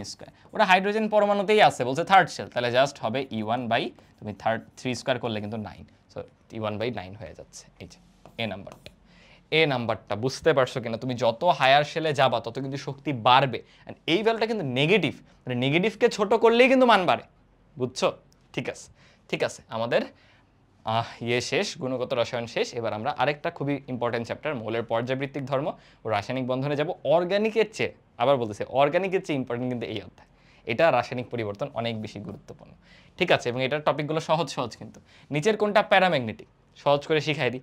তুমি ইলেকট্রন বিন্যাস করবা, করে যদি সর্বশেষ শেলে দেখো কোনো অযুগ্ম বা বিজোড় ইলেকট্রন আছে তাহলে সেটা প্যারাম্যাগনেটিক, যদি বিজোড় ইলেকট্রন না থাকে তাহলে ডায়াম্যাগনেটিক। আর আয়রন, কোবাল্ট, নিকেল এই তিনটা মৌলকে বলা হয় ফেরোম্যাগনেটিক, বুঝলাম? অ্যান্ড সেটা আমাদের মৌল থাকুক, অন্যান্য জটিল আয়ন থাকুক, অন্য যৌগ থাকুক, যাই থাকুক, সেটার ওই পরমাণুটাকে নিয়ে আয়নিত অবস্থায় থাকলে ওই অবস্থাতেই ইলেকট্রন বিন্যাস করবা, আয়ন না থাকলে এই অবস্থাতেই করবা, করে দেখবা বিজোড় ইলেকট্রন আছে কিনা। যেমন এখানে খেয়াল করে দেখো, জিঙ্কে বিজোড় আছে, কখনো না, কপারেই কিন্তু বিজোড় আছে, কাজ শেষ। ক্যালসিয়ামেও জোড়া, ম্যাগনেসিয়ামেও জোড়া, এটা কি ইলেকট্রন বিন্যাস করে ভাইয়ার দেখানো দরকার আছে?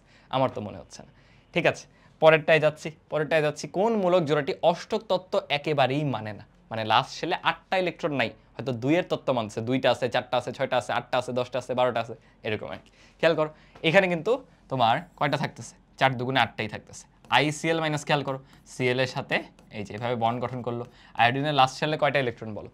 7টা। 7টার মধ্যে 1 2 3 4 শেষ, 5 6 7, কিন্তু একটা অতিরিক্ত আনছে কারণ জোড়া আকারে থাকবে, এই জন্য হলো মাইনাস। বুঝছো, জিনিসগুলো এইভাবে ক্যালকুলেট করতে হয়। তাহলে আলটিমেটলি ওর লাস্ট শেলে কিন্তু অষ্টক তত্ত্ব মানে নেই, অষ্টক তত্ত্ব কিন্তু মানে নেই। কিন্তু প্রশ্নে বলছে কোন জোড়া একেবারেই মানে না, মানে এখানে অ্যাটলিস্ট NH4+ তো মানতেছে, এটা না মানলেও আসো ও যেখানে আছে ওইটাতে যাও, এই যে এটাতে যাও। BF4- ও 8টা, কারণ দেখো 4টা বোরনের চার্জ, বোরনের যোজনী হচ্ছে 3, একটা অতিরিক্ত নিছে, মানে এরকম আর কি।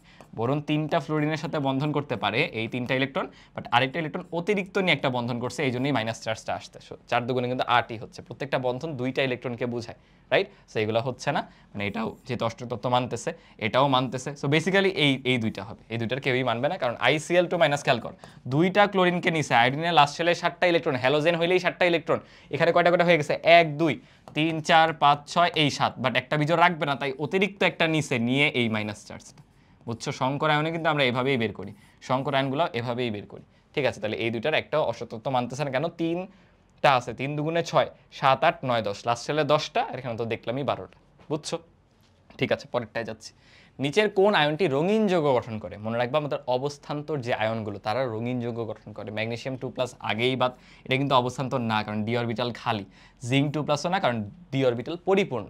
একমাত্র নিকেলটা হবে। বুঝছো কিভাবে বাদ দিবা? প্রথমত ডি ব্লক না হলে তো বাদ, ডি ব্লক হলেও যদি অবস্থান্তর না হয় তাহলে বাদ, অবস্থান্তর হলে রঙিন যৌগ গঠন করবে। ওকে, পরেরটায় যাই।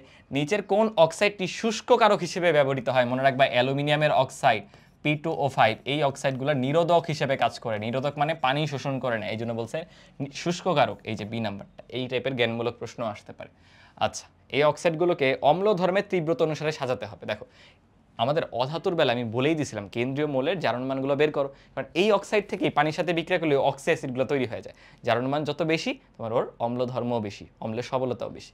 বাট এখানে কিন্তু চিনতে হবে যে অ্যালুমিনিয়াম অক্সাইড হচ্ছে উভধর্মী। অ্যালুমিনিয়াম অক্সাইড, বেরিলিয়ামের অক্সাইড, এরা উভধর্মী। লিখে দিয়ে আরেকটা BeO, এগুলো পরীক্ষা আসতে পারে। উভধর্মী অক্সাইড কোনগুলো? ওকে, তাহলে ও যেহেতু উভধর্মী, ওর সক্রিয়তা তো কম হবে, ওর সবলতা তো কম হবে, এটা সবচেয়ে কম। এরপর জারণ মান দেখো, এটা +5, এটা করে দেখো +6, এটা করে দেখো +7। তো বুঝাই যাচ্ছে এরপরে আসবে P2O5, এরপরে আসবে SO3, আর সবচেয়ে বেশি হবে Cl2O7। এটা যদি খুঁজে বের করতে চাই খুব সম্ভবত কোনটা দেখো তো, এই লাস্টেরটা কিনা? হ্যাঁ, লাস্টেরটা, ডি নাম্বার অপশনটা। আমার এই লাস্টে অপশন খুঁজতে প্যারা লাগে, সব সেম মনে হয়, যা দেখি সেম লাগে, একই লাগে। ওকে, আয়নিক ব্যাসার্ধের ক্ষেত্রে কোনটি সঠিক? প্রমুখ গুচ্ছতে গত 3 বছরে প্রায় বারবার এটা রিপিট হয়েছে, 3 বছরে 2বার আসছে। তো মনে রাখবা আয়নিক ব্যাসার্ধের ক্ষেত্রে যদি মাইনাস চার্জ হয়, চার্জ যত বাড়বে, ধরো -1 -2 -3, তত আকার বাড়ে, কিন্তু প্লাস চার্জ যত চার্জ বাড়বে, +1 +2 +3, তত আকার কমে যায়। বুঝছো? সো অ্যাকচুয়াল যে ক্রমটা, সোডিয়াম প্লাস হবে সবচেয়ে কম অ্যাকচুয়ালি, বুঝছো? সোডিয়াম প্লাস ওই যে সবচেয়ে কম, আর এখানে সবচেয়ে বেশি হবে হলো সিরিয়ালি যার চার্জটা বেশি, এই যে এইটা N3- সবচেয়ে বড়, তারপরে O2-, তারপরে F-, তারপর সোডিয়াম প্লাস, এই আকারে হবে। কেন? দেখো একটু এক্সপ্লেন করি, এই তিনটার ক্ষেত্রে আসো, কারণ এটা বোঝাটা গুরুত্বপূর্ণ।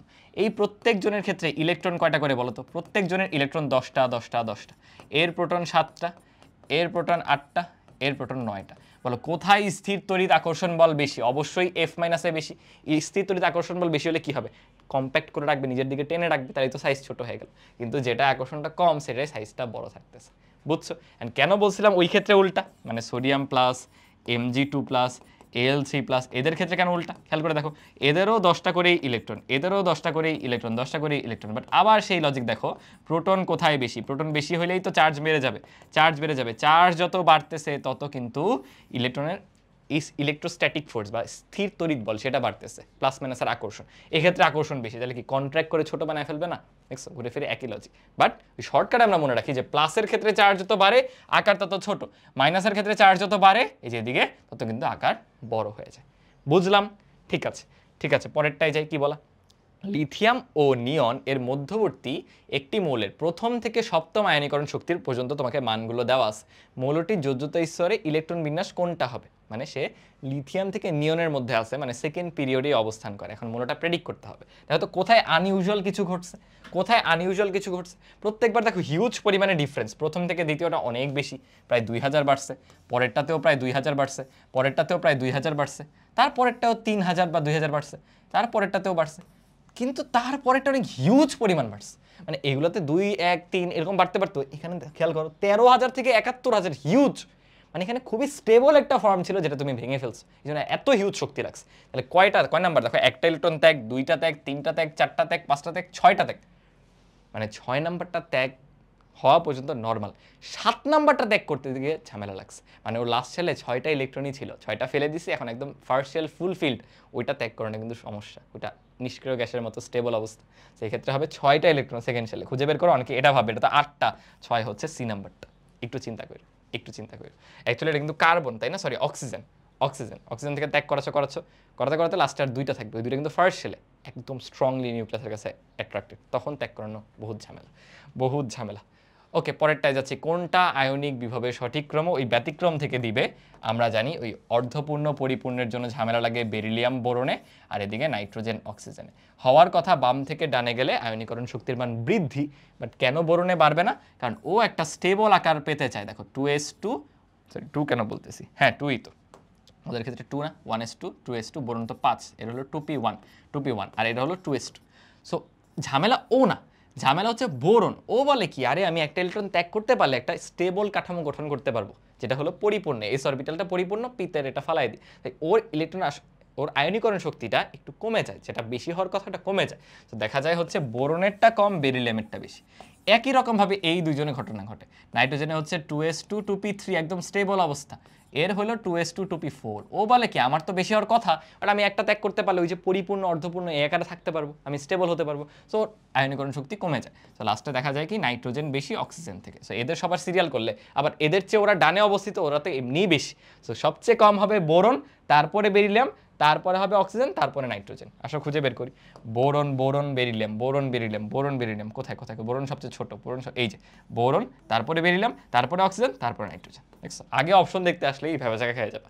আগে মেইন আনসারটা বের করো, পরে যে অপশন টেস্ট করো, ওকে, পরেরটায় যাচ্ছি। কি বলা দেখো? কার্বন, অক্সিজেন, নিয়ন ও ফ্লুরিন মৌল চারটির তড়িৎ ঋণাত্মকতার সঠিক ক্রম কোনটি? এটা কিন্তু ইজি, কিভাবে করবা দেখো। তোমার একই গ্রুপ দেওয়া আছে, কার্বন আছে, এরপরে অক্সিজেন আছে, ফ্লুরিন আছে, এদিকে নিয়ন আছে। তুমি জানো যে তড়িৎ ঋণাত্মকতা সবচেয়ে বেশি কিন্তু ফ্লুরিনের, ওর হলো 4, অক্সিজেনের হলো অলমোস্ট 3.5, কার্বনের হলো 2.5, আর নিয়ন তো নিষ্ক্রিয় মৌল, এর তো সবচেয়ে কম ভ্যালু আমি জানি না, বাট ওর তড়িৎ ঋণাত্মকতা থাকার কথা না, মানে খুব একটা বেশি থাকবে না। তো সবচেয়ে বেশি ফ্লুরিন, দেন অক্সিজেন, দেন কার্বন, দেন নিয়ন। তাহলে খুঁজে বের করো ফ্লুরিন, অক্সিজেন, কার্বন, দেন নিয়ন। ওকে, পরেরটায় যাচ্ছি। অনাদ্র ক্লোরাইড সমূহের গলনাঙ্কের হ্রাসের ক্রম কোনটি? দেখো কেমিস্ট্রিতে যখনই গলনাঙ্ক স্ফুটনাঙ্কের কথা বলবে, একটু শোনো, যদিও তোমরা অ্যাডমিশনে পড়ো, বাট এই বিষয়গুলো না একদম একাডেমিক থেকে ক্লিয়ার হয়ে আসতে হয়। কেমিস্ট্রিতে গলনাঙ্ক স্ফুটনাঙ্ক বলতে আলাদা কোনো টপিক নেই, এটা ডিপেন্ড করে যৌগটা কেমন। ধরো গলনাঙ্ক বা স্ফুটনাঙ্ক বের করতে বলছে, তোমার প্রথম প্রশ্ন হবে সেটা কোন যৌগ। ধরো সেটা ধাতু, সোডিয়াম, ম্যাগনেসিয়াম, অ্যালুমিনিয়াম, সিলিকন, তখন তোমার উত্তর হবে ধাতব বন্ধন দিয়ে। ধাতব বন্ধন যত শক্তিশালী, অর্থাৎ শেষ শক্তি স্তরে মুক্ত ইলেকট্রন যত বেশি, সিলিকনে বেশি 4টা, অ্যালুমিনিয়ামে 3টা, ম্যাগনেসিয়ামে 2টা, সোডিয়ামে 1টা, তত কিন্তু গলনাঙ্ক বাড়বে। সো এই ক্ষেত্রে সিরিয়াল হবে ওই রকমভাবে। বাট যদি থাকে sodium chloride, magnesium chloride, aluminium chloride, তখন কিন্তু ঘটবে এটা আয়নিক যৌগ। আর আয়নিক যৌগের বৈশিষ্ট্য ব্যাখ্যা হয় ফাজান দিয়ে, যে ওর মধ্যে সমযোজী ক্যারেক্টার যদি এসে পড়ে তাহলে গলনাঙ্ক কমে যাবে, কারণ সমযোজী ক্যারেক্টারের বা সমযোজী বন্ধনটা উইকার হয় আয়নিক থেকে, প্লাস মাইনাসের আকর্ষণ থেকে। তো তখন দেখবে অ্যালুমিনিয়াম 3+ আকার ছোট হয় ফাজানের নীতি অনুসারে, চার্জ বেশি হয় ফাজানের নীতি অনুসারে, সমযোজী বৈশিষ্ট্য বেশি, কারণ সেই অ্যালুমিনিয়াম ক্লোরাইডে হয়ে যায় গলনাঙ্ক সবচেয়ে কম। বুঝছো? সো কেমিস্ট্রিতে জিনিসটা আপেক্ষিক, গলনাঙ্ক স্ফুটনাঙ্ক আলাদা টপিক না, তোমার এটা দেখলেই প্রশ্ন করতে হবে সে কোন যৌগ, যে যৌগ সেটার রেফারেন্সে উত্তর দিতে হবে। বুঝছি? এখানে খেয়াল করে দেখো এই প্রত্যেকটা আয়নিক যৌগ। আয়নিক যৌগের ক্ষেত্রে ব্যাখ্যা করতে হয় ফাজান দিয়ে। ফাজানের ক্ষেত্রে দেখো সবগুলোতে ক্লোরিন আছে, সবগুলোর চার্জ 2+2-, তাহলে এটা দিয়ে তুলনা করে লাভ আছে না। কি পার্থক্য? ক্যাটায়নগুলো পার্থক্য। ক্যাটায়নের আকার যত ছোট সমযোজী ক্যারেক্টার তত বেশি চলে আসে। তাহলে দেখো সবচেয়ে ছোট কোনটা? সবচেয়ে ছোট কিন্তু এখানে বেরিলিয়াম। বেরিলিয়াম 2+ সবচেয়ে পিচ্ছি, দেন হলো ম্যাগনেসিয়াম 2+, দেন হলো ক্যালসিয়াম 2+, আর সবচেয়ে বড় হচ্ছে এখানে বেরিয়াম 2+। তাহলে আয়নিক ক্যারেক্টার বেশি দেখা যাবে এখানে, কারণ আকার ছোট হলে সমযোজী ক্যারেক্টার। আয়নিক ক্যারেক্টার যত বেশি বা বৈশিষ্ট্য যত বেশি, গলনাঙ্কও তত বেশি, অর্থাৎ এইটার ক্ষেত্রে সবচেয়ে হিউজ আসবে। তাহলে আমরা যদি খুঁড়ে বের করতে চাই, এই যে ডি নাম্বারটা হয় না, দ্বিতীয় তো মিলল না, দ্বিতীয় মিলল না, এ নাম্বারটা হবে। হ্যাঁ, বেরিয়াম সবচেয়ে বেশি, বেরিয়াম, তারপরে ক্যালসিয়াম। এটা বানান ভুল হয়েছে, এনা মানে অপশনে সব ভুলবার লিখেছে, বুঝছো? তারাও তো আমি অ্যাকচুয়াল সিরিয়াল বলে দিই। অ্যাকচুয়ালি হবে বেরিলিয়াম ক্লোরাইড সবচেয়ে বেশি, বেরিলিয়াম ক্লোরাইড সবচেয়ে বেশি, তার বেরিয়াম ক্লোরাইড, বেরিলিয়াম বলে ফেলতেছি, বেরিয়াম ক্লোরাইড, তারপরে ক্যালসিয়াম ক্লোরাইড, তারপরে ম্যাগনেসিয়াম ক্লোরাইড, এবং সবথেকে ছোট হবে হচ্ছে বেরিলিয়াম ক্লোরাইড। এটা হলো বেরিয়াম, এটা বেরিলিয়াম। তাহলে বেরিলিয়াম ক্লোরাইড সবচেয়ে ছোট কোথায় আছে খুঁজে বের করো, এটাই আছে, বাট এখানে আবার এই দুইটার ঝামেলা করা। তো অপশনে ভুল আছে হয়তো, অপশন আমি আর দাগাইলাম না, আমি বললাম না আমার অপশন বের করতে প্রচুর ঝামেলা লাগে, আমি করবোই না। দেখো তিনটাতেই ঠিক ছিল, বাট এটা লাস্টে সমস্যা, এটার এই জায়গায় সমস্যা, এটার তো দুইটা সেম লিখে ফেলছে, বেরিয়াম বেরিয়াম দুইবার লিখে ফেলছে। এটাকে যদি ম্যাগনেসিয়াম বানাই দিই তাইলে এটা সঠিক হয়ে যাবে। বুঝছো? ঠিক আছে, টাইপিংয়ে ইস্যু হয়েছে। কোন পরিবর্তনটিতে সংকর অবস্থা ও জ্যামিতিক গঠন দুইটাই পরিবর্তিত? আমরা এবার সংকর আয়নে ঢুকছে, মানে একটা থেকে আরেকটা কনভার্ট হয়েছে। দেখো এখানেও একটা H+ গ্রহণ করে এটা তৈরি করছে, সেক্ষেত্রেও সংকর আয়নে চেঞ্জ হবে, আকৃতিও চেঞ্জ হবে, দুইটাকেই চেঞ্জ হতে হবে। খেয়াল করে দেখো এটার সংকরায়নে sp3, এটার সংকরায়নে কিন্তু sp3, আমাদের আকৃতি হয়তো চেঞ্জ করতে পারে। এখানে মুক্ত জোড়া একটা ছিল, সেটাও বন্ধন হয়ে গেছে। তাহলে আগে যেটা চতুস্থলকটা বিকৃত ছিল, পিরামিড আকৃতির হয়ে গেছিল, এখন কিন্তু একদম চতুস্থলকই আছে। সো আকৃতি চেঞ্জ হয়েছে, সংকরায়ন চেঞ্জ হয়নি।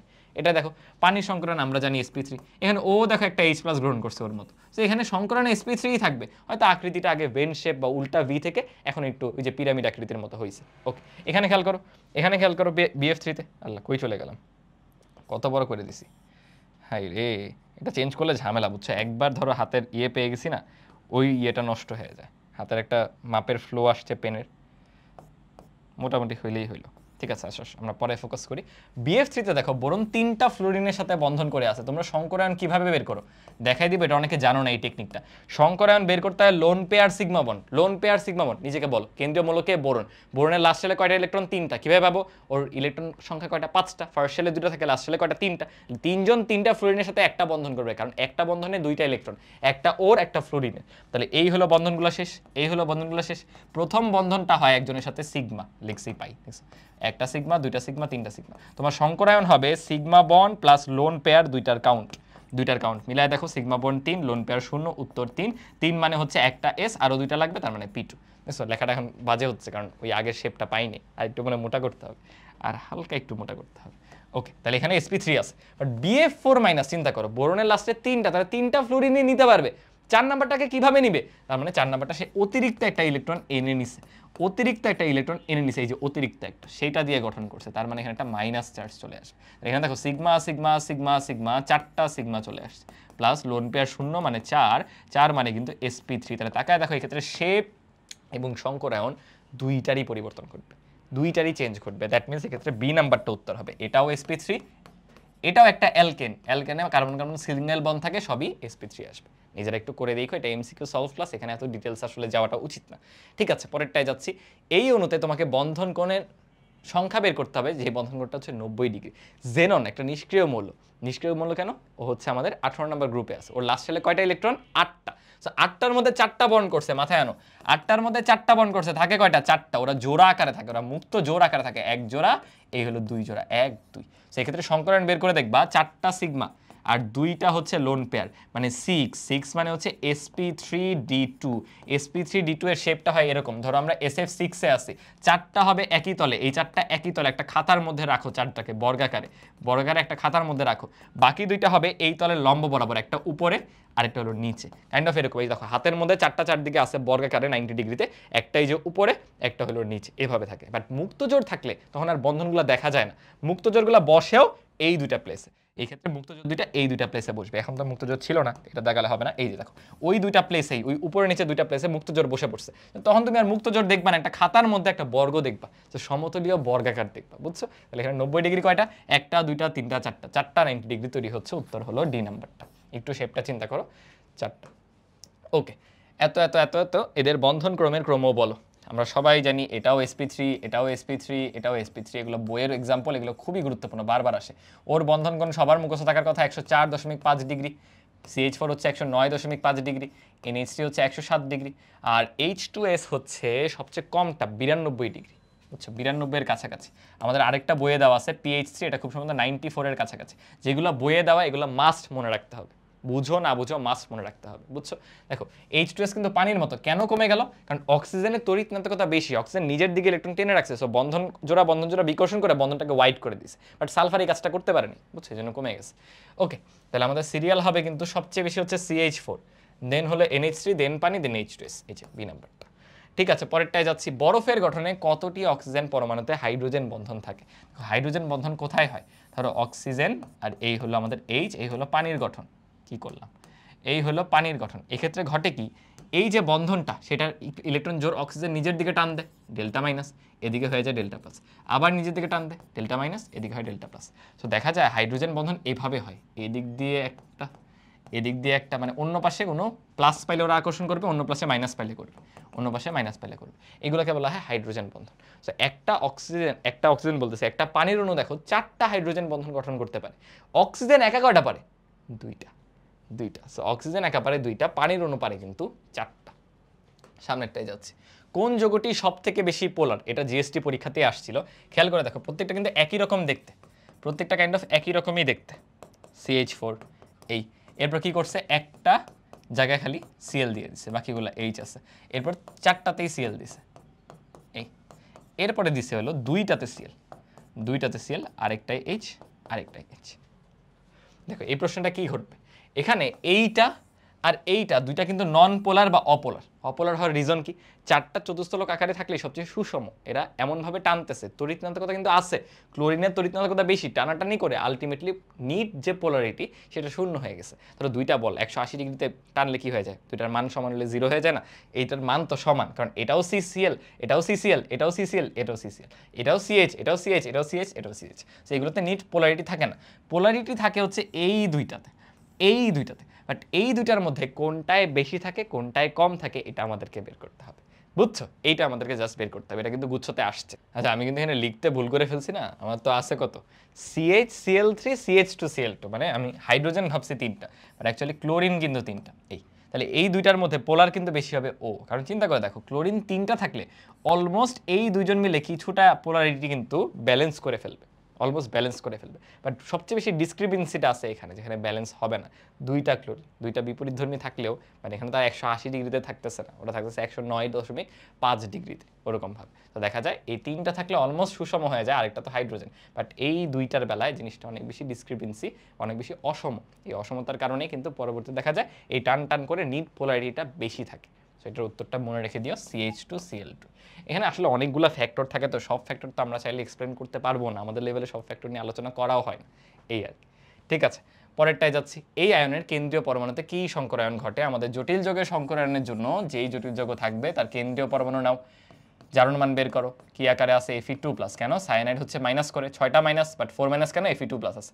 ইলেকট্রন বিন্যাস করো, কি হবে, আর্গন, দেন এখানে হবে 6টা ইলেকট্রন দিয়ে দাও, 1 2 3 4, 1 2 3 4 5 6। দেন লিগেন্ডটা চেক করো, লিগেন্ডটা কি স্ট্রং নাকি weak? Strong ligand. So ligand আসার পরে কি ঘটনা ঘটবে, ও এই ইলেকট্রনগুলোকে বিকর্ষণ করিয়ে যুগ্ম অবস্থায় করে দিবে, অর্থাৎ 6টা এভাবে থাকবে, যদি স্ট্রং হয় 6টা এভাবে থাকবে। সো আমাদের লিগেন্ডগুলো দেখো এইভাবে আসবে, 4s, 4p কে ব্যবহার করে এভাবে আসবে। এটা কিন্তু 3d, এটা 4s, এটা 4b। কয়টা জোড়া দেখো 6 জোড়া আসছে। তাহলে কি সংকরণ হলো d থেকে 2টা, s এ একটা, p তে 3টা। সো d2sp3 অর্থাৎ d নাম্বারটা, d2sp3 অর্থাৎ d নাম্বারটা। শেপ কি হবে? sp3 d2 তে যা হয় এক্ষেত্রেও তাই, শেপটা কিন্তু অষ্টতলকীয় চলে আসে। বুঝছি? ওকে ওকে। নিচের কোন যৌগটি সর্বাপেক্ষা শক্তিশালী হাইড্রোজেন বন্ধন রয়েছে? সো হাইড্রোজেন বন্ধনটা হয় তো পোলারিটির কারণে, আমরা দেখছিলাম না? সো মনে রাখবা এফ ও এন এই 3টা পরমাণু অ্যাকচুয়ালি হাইড্রোজেন বন্ধন করে, কারণ এটা করার জন্য হাইড্রোজেন তো থাকা লাগবেই, হাইড্রোজেন যৌগের মধ্যে থাকা লাগে, আরও পরমাণু লাগে এফ ও এন কে, কারণ এদের তড়িৎনাদকতা বেশি এবং আকার কম, দুইটাই সুইটেবল। তো এই 3জনই করে। তার মধ্যে ফ্লুরিন কিন্তু সবচেয়ে অধিক করবে, বা ওর বন্ধনটা বেশি শক্তিশালী, মানে এই যে হাইড্রোজেন বন্ধন এটা বেশি শক্তিশালী। তারপর হলো অক্সিজেনেরটা, তারপর হলো নাইট্রোজেনেরটা। কেন? পোলারিটি ওদের ক্ষেত্রে বেশি ক্রিয়েট হয়। ধরো ওর যৌগটা হলো এইটা, ওর যৌগটা হলো এইটা, এই ক্ষেত্রে যে প্লাস আর এই ক্ষেত্রে যে মাইনাস সেটা প্রবল, ওর ক্ষেত্রে তো আরও আছে। এই যে ধরো এইদিকে আরও হাইড্রোজেন আছে, এই অক্সিজেন, এই যে হাইড্রোজেন, এভাবে গঠন হয় না, প্লাস এটা মাইনাস, প্লাস মাইনাসের আকর্ষণ জাস্ট, এটা আর দেখাইলাম না। তো সবচেয়ে বেশি হয় হলো এইচএফ এর ক্ষেত্রে। ওকে, পরেরটায় যাচ্ছি। আমাদের পর্যায়বৃত্ত ধর্ম শেষ, বাট আমি এখানে একটা কোয়েশ্চেন করাইতে চাই। খুব সম্ভবত ওই কোয়েশ্চেনটা উঠে নাই কোনো কারণে ওই কোয়েশ্চেনটা মনে হয় উঠে নাই, একটা কোয়েশ্চেন মিসিং, আর না হয় আমি ভুলে গেছি। তোমাকে বলতে পারি HF, H2O, NH3 এই তিনটার স্ফুটনাঙ্কের ক্রম করো, তখন কিভাবে করবে? তখন তো মনে হবে ভাই হাইড্রোজেন বন্ধন যেহেতু ফ্লুরিনে বেশি, এটার স্ফুটনাঙ্ক বেশি, তারপরে এটা হওয়ার কথা ছিল। বাট ঝামেলা কি, পানির একটা অণুতে হাইড্রোজেন 2টা আছে, আবার অক্সিজেনের 2টা মুক্ত জোড় বা 2টা ডেল্টা মাইনাস তৈরি হয়। সো অক্সিজেন বা পানির অণু একাই 4টা হাইড্রোজেন বন্ধন করে, যেখানে HF করতে পারে মানে 2টা। সো ও স্ট্রং হলেও এ 4টা বন্ধন করতে পারায় স্ফুটনাঙ্ক বেশি হয়ে যায় পানির। এই জন্য দেখবা পানির স্ফুটনাঙ্ক হচ্ছে 100 কক্ষ তাপমাত্রায়, কিন্তু পানি আকারেই থাকে। বাট HF কক্ষ তাপমাত্রায় কিন্তু গ্যাস, ওর স্ফুটনাঙ্ক 19 টাইপের কিছু। সো NH3 ওর মতো আছে, বাট এই দুইটার মধ্যে ব্যতিক্রমটা দেখা যাচ্ছে। ওদের স্ফুটনাঙ্কের ক্রম বললে এরকম হবে, বাট এটা হলো কোন বন্ধনটা বেশি শক্তিশালী, সেটা HF এর বেলায়। বুঝছো? ঠিক আছে। বাট এখানে বলা আছে সামগ্রিক স্ফুটনাঙ্ক, কেন? ওখানে একটা বন্ধন নিয়ে ডিল করেছি না, 4টা বন্ধন নিয়ে। বুঝলাম? ওকে, এবার আমরা পরিবেশ রসায়নে চলে যাব। সো আমাদের জাস্ট আর 3টা চ্যাপ্টার আছে, পরিবেশ রসায়ন, পরিমাণগত রসায়ন আর অর্গানিক কেমিস্ট্রি। তো দেখো প্রথম কোয়েশ্চেনটা কি বলছে, একটা আদর্শ গ্যাসের জন্য পিভি বনাম 1/p লেখচিত্রটা কেমন হবে? এটা কিন্তু আমরা সবাই জানি, তাই না? এই টাইপের কোয়েশ্চেনগুলো কিন্তু নতুন হওয়ার কথা না, এতদিন করতে করতে তোমরা অভ্যস্ত হয়ে গেছো। যে এখানে যদিও বলে দেওয়ার দরকার ছিল যেটা এগুলো সমষ্ণ প্রক্রিয়া, সো কোয়েশ্চেনটা কিন্তু ইনকমপ্লিট টু বি অনেস্ট। তাই আমি ধরো তোমাকে বলে দিলাম যেটা হচ্ছে আমরা সমষ্ণ প্রক্রিয়ায় আছি, সেই অবস্থায় সমষ্ণ প্রক্রিয়ায় বা তাপমাত্রা যখন ফিক্স, তখন পিভি বনাম 1/p এর লেখচিত্র নিতে হবে। এদিকে পিভি আগে লেখা হয় ওয়াই, দেন হচ্ছে এক্স, ওয়াই ভার্সেস এক্স, এভাবে লেখা হয় আর কি। তো এটার যে গ্রাফটা সেটা কিন্তু ডিরেক্টলি হবে এক্স অক্ষের প্যারালাল। বুঝছো? গ্রাফটা এরকম হবে, এক্স অক্ষের সমান্তরাল। কেন? আমাদের এই টেম্পারেচার ফিক্স থাকলে পিভি ইকুয়ালস টু কে বা একটা কনস্ট্যান্ট, তাহলে ওয়াই এ যেটা আছে ওয়াই ইকুয়ালস টু কোনো কনস্ট্যান্ট, এটা কিন্তু তোমরা সরল রেখা চ্যাপ্টারে পড়ছো ম্যাথসে, যে ওয়াই ইকুয়ালস টু যে কোনো কনস্ট্যান্ট বি, এটার মানে হচ্ছে এক্স অক্ষের প্যারালাল একটা লাইন। তাই দেখো এক্স অক্ষের সমান্তরাল আসতেছে, আমরা জাস্ট বলে দিব এক্স অক্ষের সমান্তরাল রেখা। সো এই গ্রাফ রিলেটেড অনেক টাইপের প্রশ্ন হতে পারে, এগুলোর জন্য ইজিলি আনসার করতে পারি। বায়ুমণ্ডলীয় চাপে 100 ml গ্যাসের উপর কত চাপ বৃদ্ধি করলে এর আয়তন 76 ml হবে? হচ্ছে আমরা চাপ বৃদ্ধি করে আয়তনটা পরিবর্তন করতেছি, টেম্পারেচারের কথা বলা নাই, মানে এখানেও আগের মতো একটু অ্যাজিউম করে নিতে হবে যে তাপমাত্রাটা ফিক্সড আছে। আচ্ছা, তাহলে আমাদের জাস্ট ফর্মুলা হলো P1V1 সমান হলো P2V2, রাইট? এবার আসলে ভ্যালুগুলো বসাই দিয়ে আমরা বায়ুমণ্ডলীয় চাপে ছিলাম, তাহলে 1 ইন্টু ভলিউম হচ্ছে 100 ml ইনিশিয়ালি, ফাইনালি ভলিউম হচ্ছে 76, সেখান থেকে চাপটা আমরা বের করব। সো P2 আসতেছে কত দেখো, 100 divided by 76, 100 divided by 76। But আমাদের বলছে কত চাপ বৃদ্ধি করলে, চাপের বৃদ্ধিটা চাইছে। ইনিশিয়ালি ছিল কত? ইনিশিয়ালি ছিল 1, এখন হয়েছে 100/76। সো আমাদের যে ডেল্টা পি সেটা যদি বের করি, 100/76 মাইনাস হবে 1 অ্যাটমসফিয়ার, তাহলে বিয়োগফলটা দেখো কত আসবে, 100 মাইনাস 76 ডিভাইডেড বাই 76, তাহলে চলে আসবে 24/76। এটাকে আমরা কিভাবে লিখতে পারি? 24/76 এটাকে কিভাবে লিখতে পারি? আচ্ছা, ওরা পারদ চাপে লিখছে, বুঝছো, আমরা তো অ্যাটমসফিয়ারে লিখছি, ওরা পারদ-চাপে আনসার চাইছে, সো এখন ইজি হয়ে গেল। অ্যাটমসফিয়ার থেকে পারদ-চাপে নিতে হলো জাস্ট 760 দিয়ে মাল্টিপ্লাই করে দিলে, দেখো কত ইজিলি এখন এখানে একটা 10 চলে আসছে, মানে 240 পারদ-চাপ, বা ওরা যেটা লিখছে 2.4 ইন্টু 10⁻², এত মিলিমিটার পারদ-চাপ। সো 760 মিলিমিটার পারদ-চাপ দিয়ে মাল্টিপ্লাই দিলেই ইজিলি উত্তরটা চলে আসলো। ঠিক আছে, পরেরটায় যাই, চলো পরেরটায় যাই। নিচের কোন ক্ষেত্রে ব্যাপনটা সর্বাধিক হবে? এটা আমার ঢাকা ভার্সিটি ভর্তি পরীক্ষায় আসছিল ডিউতে 22-23 সালে। তো এটা খুবই কনসেপচুয়াল। দেখো, ব্যাপন হারে আমরা সবসময় পড়ি যে ব্যাপন হার হচ্ছে মোলার ভরের সাথে ব্যস্তানুপাতিকভাবে সম্পর্কিত, মোলার ভরের বর্গমূলের ব্যস্তানুপাতিক। সো মোলার ভর বা আণবিক ভর যত বাড়বে ব্যাপন হার কমবে। বাট এখানে টেম্পারেচারও একটা ফ্যাক্টর আছে। টেম্পারেচারের সাথে রিলেশনটা কীরকম? দেখো, ব্যাপন হার মানে কি? গ্যাসটা ছড়ায় পড়তেছে, ছড়াচ্ছে তো একটা বেগে, ওর সিআরএমএস বেগে। সিআরএমএস বেগ দেখবা টেম্পারেচারের সাথে বর্গমূলের সমানুপাতিক। সিআরএমএস বেগ সমান √3RT/m, অর্থাৎ তোমার মোলার ভর কমলে ব্যাপন হার বাড়ে, আবার টেম্পারেচার বাড়লে ব্যাপন হার বাড়ে।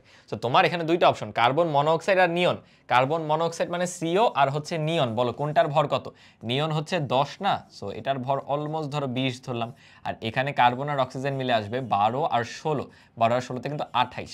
সো এই দুইটার মধ্যে ব্যাপন হার সর্বাধিকে আগেই কার্বন মনোঅক্সাইড বাদ নিয়ন চলে আসবে। কেন? ওর যে মোলার ভরটা বা আণবিক ভরটা সেটা কম, তাই না? হিলিয়াম নিয়ন তো 10-এ, তো 10-এর ডাবল আমি চিন্তা করলাম 20। সো ব্যাপন হার সর্বাধিকে যার মোলার ভরটা কম সে আগে আসবে। এখন কোন নিয়ন? যেটা তাপমাত্রা বেশি নাকি যেটা তাপমাত্রা কম? অবশ্যই যেটা তাপমাত্রা বেশি, কারণ বেশি জোরে ছুটতেছে, তাড়াতাড়ি করে ছড়ায় যেতে পারবে, অর্থাৎ ব্যাপন হার বেশি আসবে। 35 ডিগ্রি সেলসিয়াসে নিয়ন। একটু দেখো তো আমি মোলার ভরটা ঠিকঠাক ক্যালকুলেট করছি কিনা, নিজেরা একটু মিলাই নিও, আমি কনসেপ্টটা বুঝাই দিছি। আচ্ছা, 1 লিটার আয়তনের একটা পাত্রে এই 3টা গ্যাসকে আমরা মিশ্রিত করছি। বলছে কোন গ্যাসটির আংশিক চাপ সর্বাধিক? আংশিক চাপ মানে কি বলো?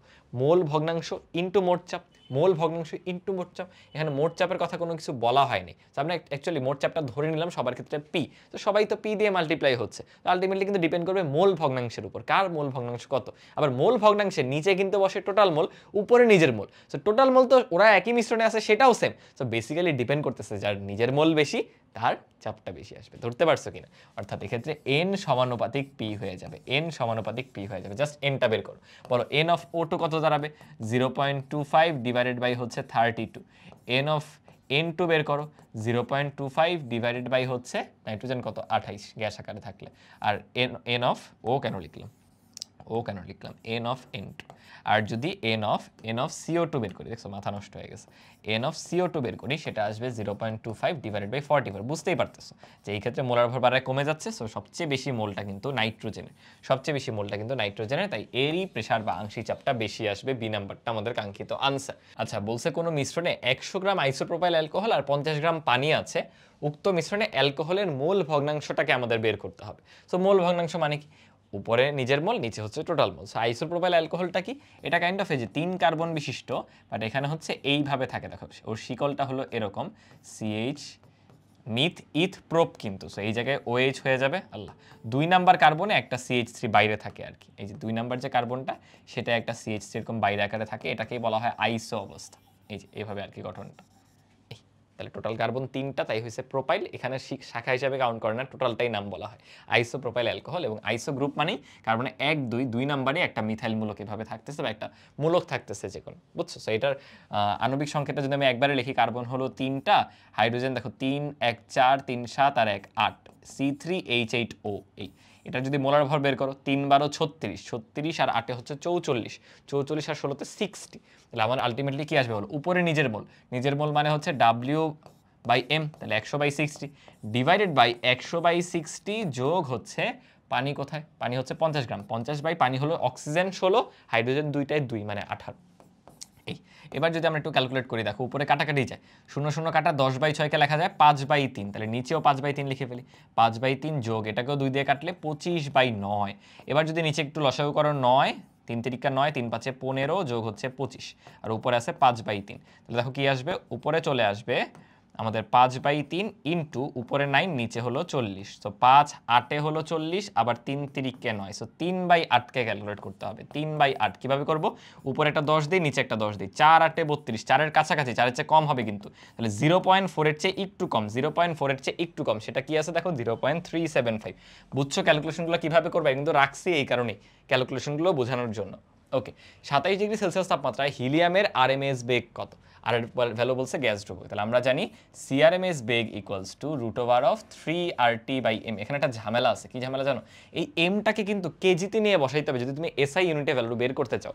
মাঝে মাঝে কেন জানি এই ফরম্যাটে দিলে ওরা ওইটা ইগনোর করে, ওরা আর রাখে হচ্ছে মোলার গ্যাস ধ্রুবকের ভ্যালুতে আর এম কে রাখে গ্রামে। সো এটা কিন্তু ক্যালকুলেট করা যাবে না। তো তুমি কি করবা, আগে চেঞ্জ না করে ক্যালকুলেট করবা, যদি উত্তর পাও ওইটাই দেখাবা।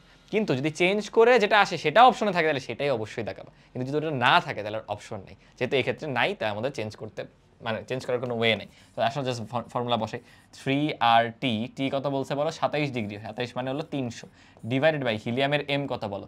হিলিয়ামের এম হচ্ছে ওর পারমাণবিক সংখ্যা 2, ভর আসবে 4, ভর আসবে 4। তাহলে উপরে দেখো 900, উপরে হচ্ছে 900, নিচে হলো 4 ইন্টু হলো আর। সো 9কে রুট করলে 3 আর 2টা শূন্য হয়ে যাবে, একটা শূন্য, আর এটা হয়ে যাবে 2, 4কে রুট করলে 2 আর ভিতরে আছে রুট আর। সো আলটিমেটলি কিন্তু 15 রুট আর। এই দেখো 15 রুট আরটা অপশনে আছে, তুমি চেঞ্জ করে দেখো বাকিগুলো পাবা না। চেঞ্জ করা মানে কি, এই এমটাকে বসানো m ইন্টু 10⁻³ সেটা করলে কখনোই এখান থেকে আনসার অপশনে পাবা না, বুঝছে? এই কারণে এভাবে করতে হয়েছে, বাট এটা কিন্তু ভুল আসলে, কিন্তু কিছু করার নেই, ওরা এটা এক্সপেক্ট করতেছে, ওরা যেটা এক্সপেক্ট করে প্রশ্ন করছে আমার তো সেটারই উত্তর দিতে হবে, বুঝছো না? ঠিক আছে, এটা দেখো কি বলা হয়েছে, 35 ডিগ্রি সেলসিয়াস তাপমাত্রায় 2 গ্রাম কার্বন ডাইঅক্সাইড গ্যাস অণুর গতিশক্তি কত? তুমি শিওর থাকো গুচ্ছ ভর্তি পরীক্ষায় হয় গতিশক্তি রিলেটেড আর না হয় সিআরএমএস বেগ রিলেটেড একটা প্রশ্ন 100% পাবা, একটু মিলাই নিও। তাহলে এটা যেহেতু কেমিস্ট্রি, আমাদের স্বাধীনতার মাত্রা চিন্তা করার দরকার নাই, ইকে হবে 3/2 nRT, জাস্ট ভ্যালু বসাও 3/2 ইন্টু এন এর ভ্যালু কত? W/m, W কত দেওয়া? 2 গ্রাম দেওয়া, 2 মানে কি হবে বলো? 2/44 ইন্টু আর তো আছেই, টেম্পারেচার হলো 35, 273 এর সাথে 35 যোগ করে 303 আর 5 মানে হচ্ছে 308, এই যে 308, দেন ইকুয়াল এই 2 2 কাটা, 3 তো আছেই, 3 গুণ এদিকে আর আছে, 44কে 2 দিয়ে ভাগ করলে দেখো 22, আবার এটাকে 2 দিয়ে ভাগ করলে 154, তাহলে আরো তো কাটা যায়, 2 দিয়ে ভাগ করলে 11, এটাকে 2 দিয়ে ভাগ করলে 77, 77 দুগুণে দেখো 154 হবে, হ্যাঁ 77 দুগুণে, এত সুন্দর জিনিস চলে আসে, 77 বাই হচ্ছে 11, সো কাটাকাটি করলে কিন্তু 7 চলে আসবে, 3 সাথে হলো 21 আর, 3 সাথে 21 আর। সো আমাদের কাঙ্ক্ষিত আনসার এই যে বি নাম্বার অপশন সুন্দর করে চলে আসছে। এই ছোট্টখাটো ক্যালকুলেশন থাকবে, বাট এই টাইপের কোয়েশ্চেন কিন্তু আসবে। ওকে, আদর্শ গ্যাস আচরণ থেকে বিচ্যুতির ক্রম, মনে রাখবা আদর্শ গ্যাস আচরণ থেকে যে বিচ্যুতি বাস্তব গ্যাসের ক্ষেত্রে, সেটা ক্রমটা তুমি বের করতে পারো যে কার ক্ষেত্রে বিচ্যুতিটা কম হবে, কার ক্ষেত্রে বেশি হবে। সাধারণত যারা পোলার গ্যাস তাদের বিচ্যুতিটা বেশি হয়, তাই নন পোলারের মধ্যে যারা বড় আকার তাদের আবার ভ্যান্ডারওয়ালস আকর্ষণ থাকে, এই জন্য সিরিয়ালটা এরকম যে পোলার হইলে বিচ্যুতি বেশি, পোলার হলে বা পোলারিটি থাকলে বিচ্যুতি বেশি, আর নন পোলারের মধ্যে বড় আকারের বিচ্যুতি বেশি, নন পোলারের ক্ষেত্রে আকারটা বড় হওয়া লাগবে, আর নন পোলারের ক্ষেত্রে আকার ছোট হলো সব থেকে কম বিচ্যুতি, বুঝছে? এভাবে সিরিয়ালটা মনে রাখবে। তাহলে আসলে এটা ঢাবিতে আসছিল, এটা সলভ করে ফেলি।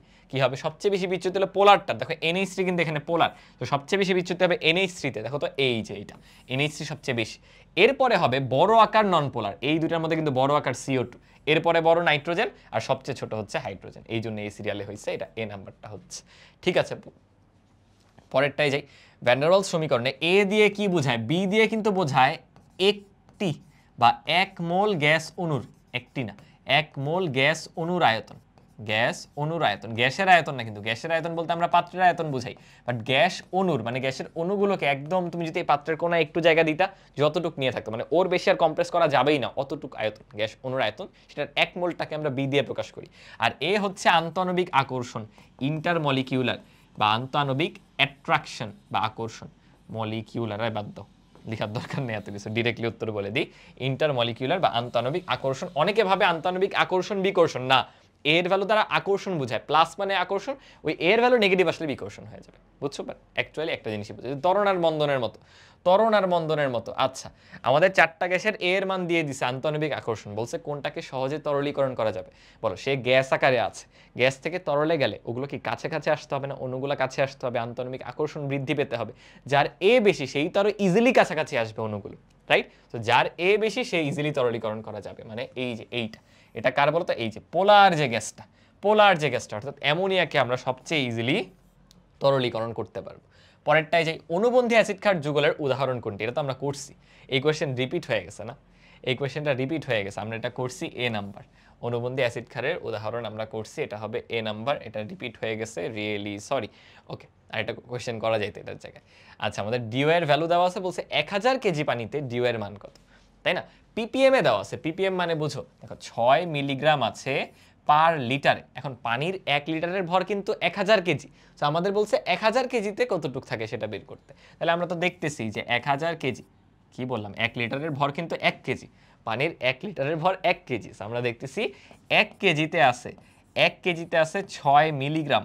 তাহলে আমি যদি বলি 1000 কেজিতে আছে, সেটা কি হবে 6000 মিলিগ্রাম। তুমি গ্রামে নিলে হয়ে যাবে 6 গ্রাম, গ্রামে নিলে হয়ে যাবে 6 গ্রাম।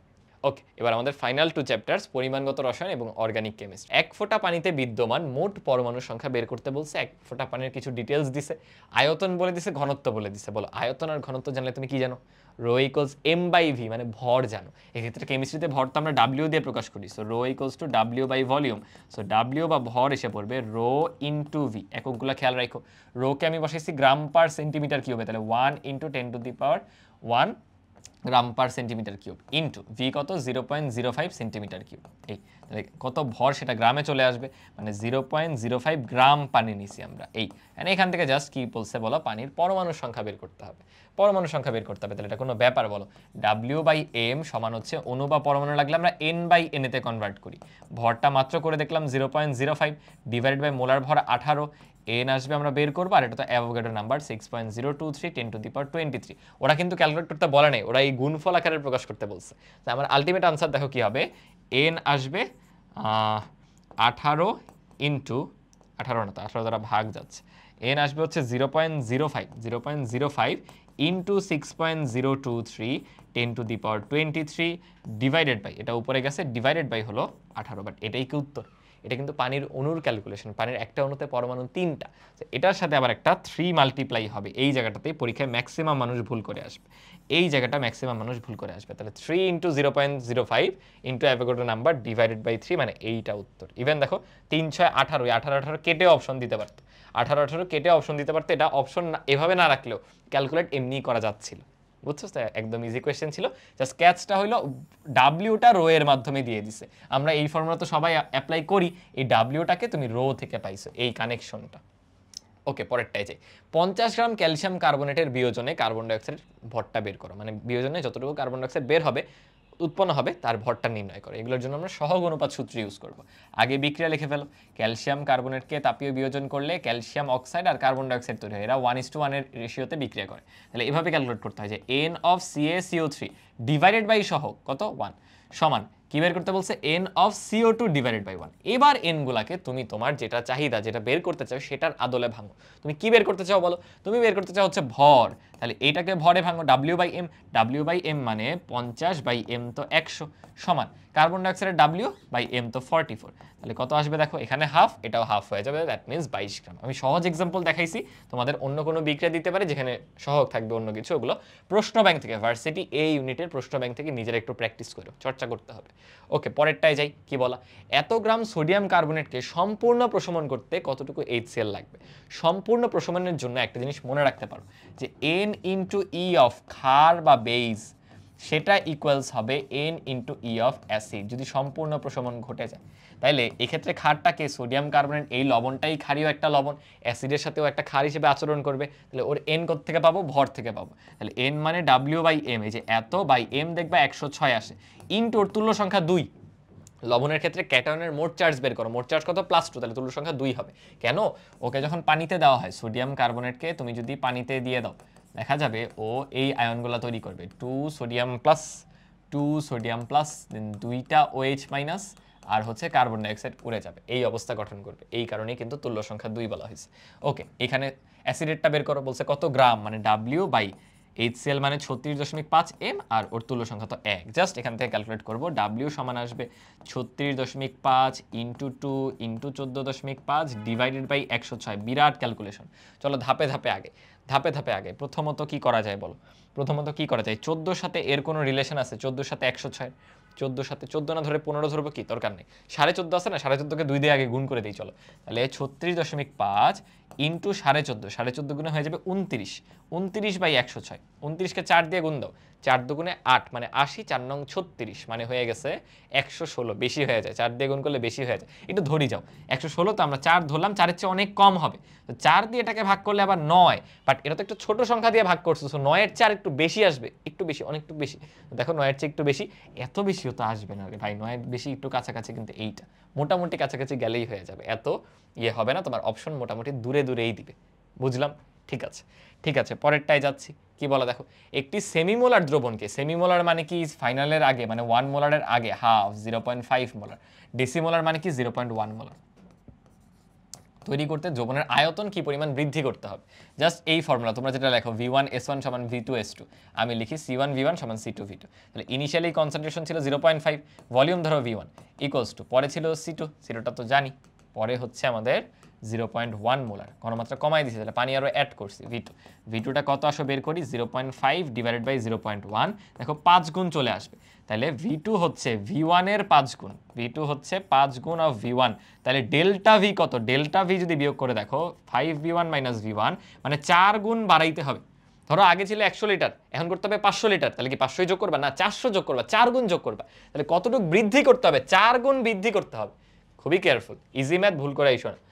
ওকে, এত মোলার HCl অ্যাসিডের এতটুকু দ্রবণকে লঘু দ্রবণে পরিণত করতে হলে কতটুকু পানি যোগ করতে হবে, মানে এত মোলারের লঘু দ্রবণে পরিণত করতে হবে, আর কি সেম ম্যাথ, তোমার C1V1 সমান C2V2, কি করবা, C1 ছিল 0.125 ইন্টু এটা ছিল 500 ml ইকুয়ালস টু C2 কত হবে 0.1 ইন্টু V2টা বের করতে চাই, তাহলে V2 কত হবে দেখো, এটাকে 125 লেখা যায়, 125 লিখলে এটাকে কিন্তু 100 লেখা যায়, বুঝো নাই, এটাকে যদি তুমি 125 লেখো, এটাকে 100 লেখা যায়, তাহলে 125 ডিভাইডেড বাই 100, এ পাশে গেছে, ইন্টু তো 500 ছিলই, তাহলে কাটাকাটি করো, এটা দিয়ে কাটলে 5, 5 একে 5, 5 5 125, 5 25 125, তাহলে 625 ml চলে আসবে, তাহলে তোমার পানি যোগ করতে হবে 625 ml, পানি করতে হবে 625 ml, যোগ করতে কত হবে, ইনিশিয়ালি 500 ছিল, আরও 125 ml যোগ করতে হবে, এগুলো তোমাদের পারার কথা, এগুলো 9 10এও ছিল, 9 10এও ছিল। দ্রবণের ঘনমাত্রার একক কোনটা তাপমাত্রার উপর নির্ভরশীল, এটা বারবার আসে, মোলারিটি তাপমাত্রার উপর নির্ভরশীল না, কিন্তু মোলারিটি কিন্তু তাপমাত্রার উপর নির্ভরশীল, কেন, মোলারিটি ইকুয়ালস টু N/VL, এই যে ভলিউমটা সেটা টেম্পারেচারের উপর ভিত্তি করে চেঞ্জ হয়ে যায়, তাহলে মোলারিটিও চেঞ্জ হয়ে যাবে, ইভেন টেম্পারেচার বাড়লে ভলিউম বাড়ে, ছোটাছুটি বেড়ে যায়, দূরে দূরে সরে যায়, ভলিউম বাড়তেছে, দ্যাটস ওয়াই সিও কিন্তু কমে যাবে, ব্যস্তানুপাতিক সম্পর্ক, বুঝছো?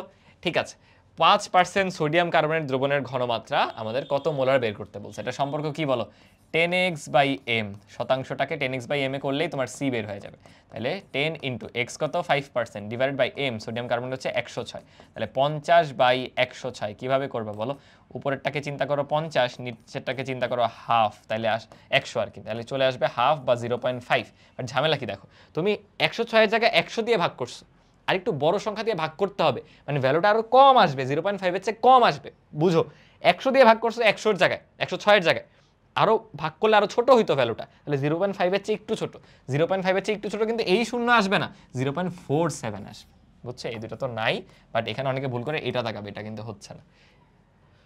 ওকে, রক্তে গ্লুকোজের পরিমাণ এত মিলিমোলার, এম মানে মিলি, ছোট হাতের এম মানে মিলি, মিলিমোলার হলে পিপিএম এককে কত, এটার ফর্মুলাও তোমরা জানো, পিপিএম সমান হচ্ছে 10 কিউব এম ইন্টু এস, যেটাকে তোমরা বলো মানে সি, তাহলে 10 কিউব ইন্টু গ্লুকোজের এম কত দেখো, C6H12O6, C6H12O6, অক্সিজেন হচ্ছে 16, 6 16তে কত আসবে বলো, 60, 6 6 36, 96, 96 আর 12 কত হচ্ছে 108, কার্বন হচ্ছে 72, 6 12, 108 আর 72 180, সো আলটিমেটলি আসবে 180, 180 ইন্টু সি কত বলে দিছে 5 মিলিমোলার, মানে 5 ইন্টু 10 টু দি পাওয়ার -3, দেখো তাহলে কি হবে, এই দুইটা ক্যান্সেল আউট, 5 18 কত হিসাব করো, 5 18 করলে হবে 90 আর একটা শূন্য 900 ppm চলে আসবে, ক্যালকুলেশনটা তাও নিজের একটু দেখে নিও, গুণটন ভালো পারতে হবে, বুঝছো, আমার তো আর এখন এগুলোর বয়স নেই, বিশ্বাস করে এই যোগ বিয়োগ গুণ ভাগ এগুলোর বয়স নেই, ইঞ্জিনিয়ারিং পড়াশোনা করি, ছোট্ট একটা গুণও ক্যালকুলেটর হাতে নিয়ে করি, এই যে ইএক্স ক্যালকুলেটর নিচে আসেও, জাস্ট বিকজ তোমাদের এই ক্লাসে ক্যালকুলেটরটা গ্রহণযোগ্য না, দ্যাটস ওয়াই নিজে করতেছি, তোমাদের এনকারেজ করতেছি যে এইভাবে ক্যালকুলেশনগুলো প্র্যাকটিস করো। ঠিক আছে, অলরাইট, আমরা সামনে নিয়ে বেশি লং করবো না ভিডিও, তোমাদেরও টাইমটা ইফেক্টিভ হতে হবে। নিচের কোনটি জারণ বিজারণ বিক্রিয়া, জারণ মানের চেঞ্জ হইতে হবে, তাহলে জারণ বিজারণ বিক্রিয়া। দেখো এখানে এফ আগেও -1 পরেও -1, অক্সিজেন আগেও -2 এখানেও -2, কোনো চেঞ্জ নাই, কোনোটারই কোনো চেঞ্জ পাবা না। চেঞ্জ পাবা হচ্ছে একমাত্র আমার মনে হয় এইটাতে, মানে একটা না একটা মুক্ত পরমাণু থাকতে হবে, কারণ দেখো সালফার এখানে 0 হয়ে গেছে মুক্ত অবস্থায়, আর এখানে ছিল কত বলো +4। তাকায় দেখো ইভেন সালফার এখানে ছিল হচ্ছে -2 আকারে, দুই জায়গায় কিন্তু দুই রকম চেঞ্জ হয়েছে। সো অবভিয়াসলি এখানে একই সাথে জারণ বিজারণ দুইটাই ঘটতেছে, এটাই জারণ বিজারণ বিক্রিয়া, উপরের কোনোটাই কিন্তু না। কারণ এখানে দেখো ক্যালসিয়াম 2+, এখানেও ক্যালসিয়াম 2+, কার্বন এখানেও আছে কত, এটা হলো প্লাস না তো, -2 করে -6, সো 2+ আছে, কার্বন +4, এখানেও কার্বন +4। দেখছো কোনো চেঞ্জ নেই, অক্সিজেন তো -2 আছেই, কোনোটাতেই কোনো চেঞ্জ ঘটে নেই, একমাত্র ডি নাম্বারটাতে চেঞ্জ আসতেছে। অলরাইট, পরেরটায় যাই।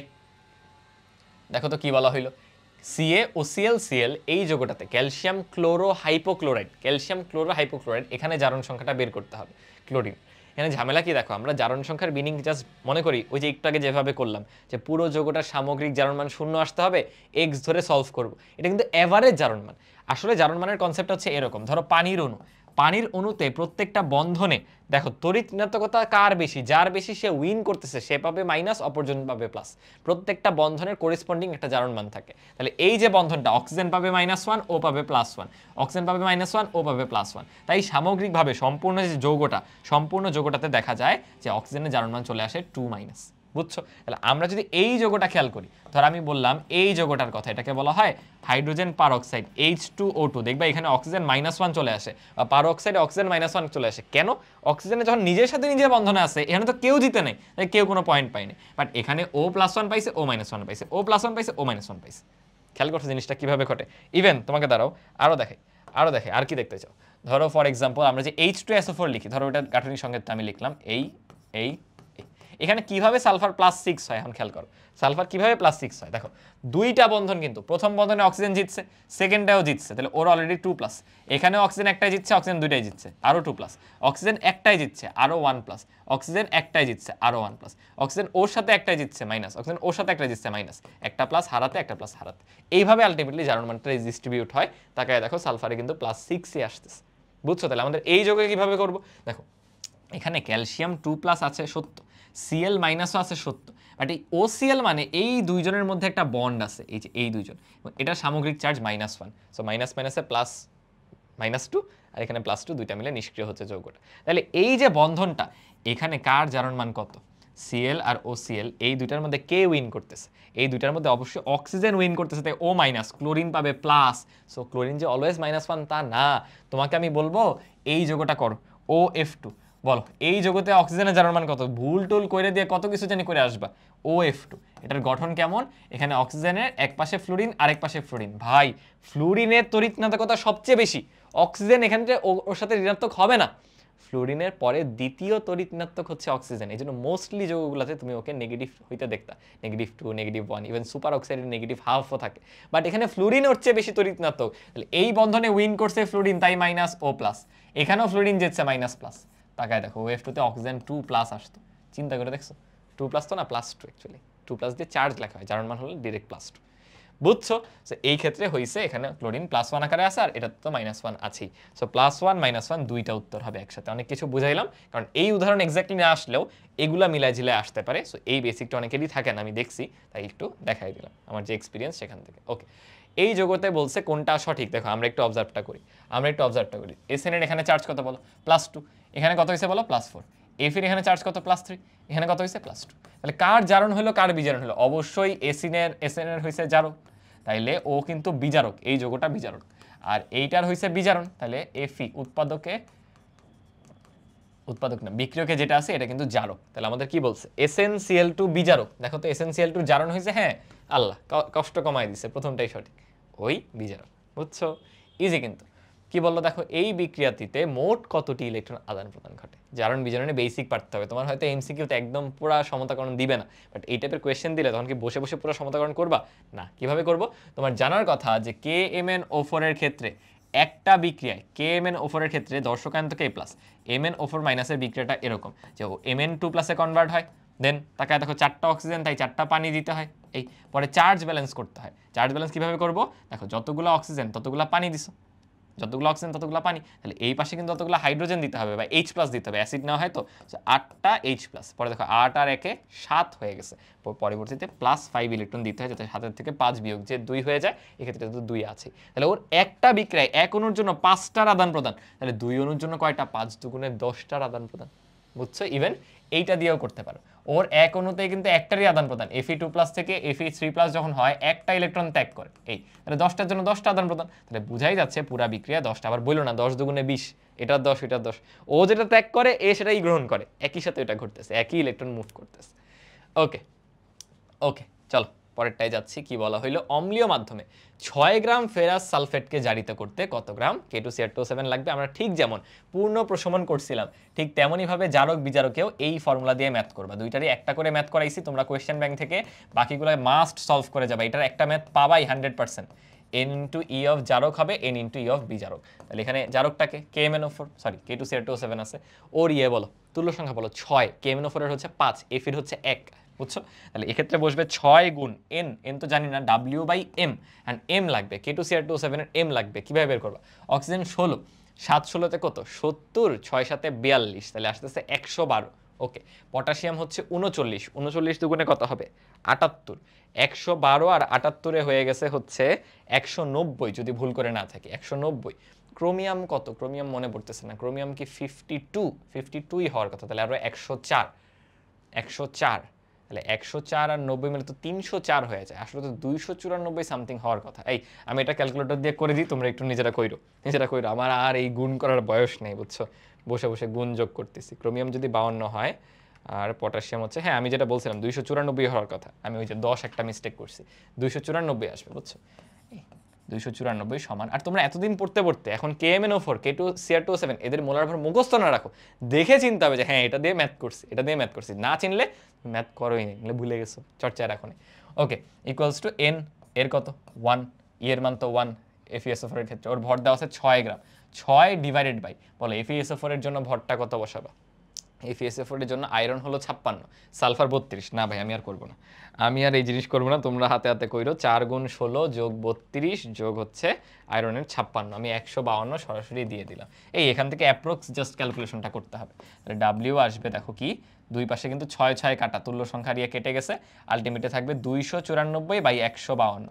আমি এখানেও দেখো চোরামি করব, কি করব 152 অলমোস্ট দেখো 304 এর কাছাকাছি, ডাবল করলে সো এখানে 2 ধরবো, বাট 2 এর চেয়ে একটু কম আসবে, একটু কম, সামান্য কম, কই আছে এই যে 1.94।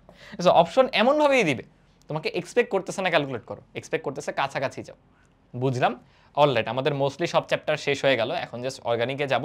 অর্গানিক থেকে প্রেডিক্ট করাটা একটু টাফ, কারণ তোমার অনেক বেশি টপিক, হ্যাঁ কিছু তো কমন পড়বে, কিছু ইম্পর্টেন্ট জিনিস আছে যেগুলো বারবার আসে, সো আমি যে 13টা প্রশ্ন আসলে রাখছি সেটা ওই টপিক থেকে, আর প্র্যাকটিস করালে অর্গানিকে 50-60টা করাইলেও মানে কমন ফেলাটা একটু টাফ, বুঝছো? কারণ হঠাৎ করে এক এক বছর এক এক প্রশ্ন আসে, আর এখানে প্রচুর প্র্যাকটিস করতে হয়। তো জাস্ট যেই 13টা আমার কাছে মনে হয়েছে রাখতেই হবে, লাস্ট মুহূর্তে দেখতেই হবে, সেটা করাচ্ছে। এই যে বন্ধন দৈর্ঘ্যগুলো, অ্যালকেন, অ্যালকিন, অ্যালকেন মানে কার্বন কার্বন একক বন্ধন, দ্বিবন্ধন, ত্রিবন্ধন এবং বেনজিন কোনটাতে বন্ধন দৈর্ঘ্য কত হয় এটা পারতে হবে। দেখো সবার আগে কার্বন কার্বন একক বন্ধনে যে বন্ধন দৈর্ঘ্য সেটা হলো 0.154 ন্যানোমিটার, দ্বিবন্ধন হলে এটা কমে হয়ে যায় 0.134 ন্যানোমিটার। যত বন্ধন বেশি তত কিন্তু কাছে আসতেছে, বন্ডটা স্ট্রঙ্গার হচ্ছে, সো বন্ধন দৈর্ঘ্য কমবে। ত্রিবন্ধন হলে 0.120 ন্যানোমিটার।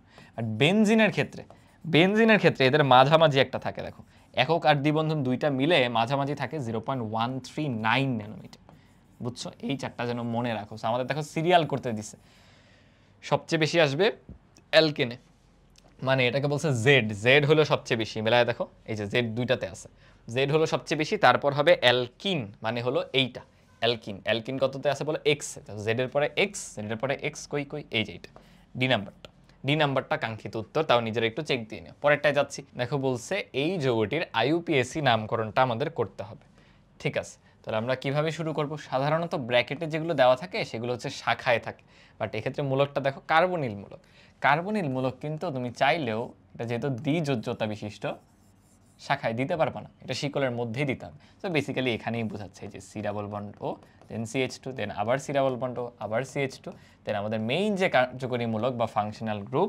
COOH সেটা আছে। তাহলে ওর রেসপেক্টে এই দুইজন কিন্তু আর ফাংশনাল গ্রুপ পাবে না, এরা এদের মানে কি বলা যায় সক্রিয়তার ক্ষেত্রে কম হিসেবে বিবেচিত হবে। সো এরা কিটোন বা ওন নামকরণ হইতো সি ডাবল বন্ড ওর জন্য, এখন কিন্তু হয়ে যাবে কি বলো এই যে অক্সো টাইপের নামকরণ হয়ে যাবে, ওন আর হবে না, এই দুটা আগেই পাত, ও আগেই পাত। দেন 6 কার্বন আছে 1 2 3 4 5 6, সো 3,5 ডাইঅক্সো, এই যে 3,5 ডাইঅক্সো হেক্সানোইক, যেহেতু 6 কার্বন বিশিষ্ট হেক্সানোইক অ্যাসিড।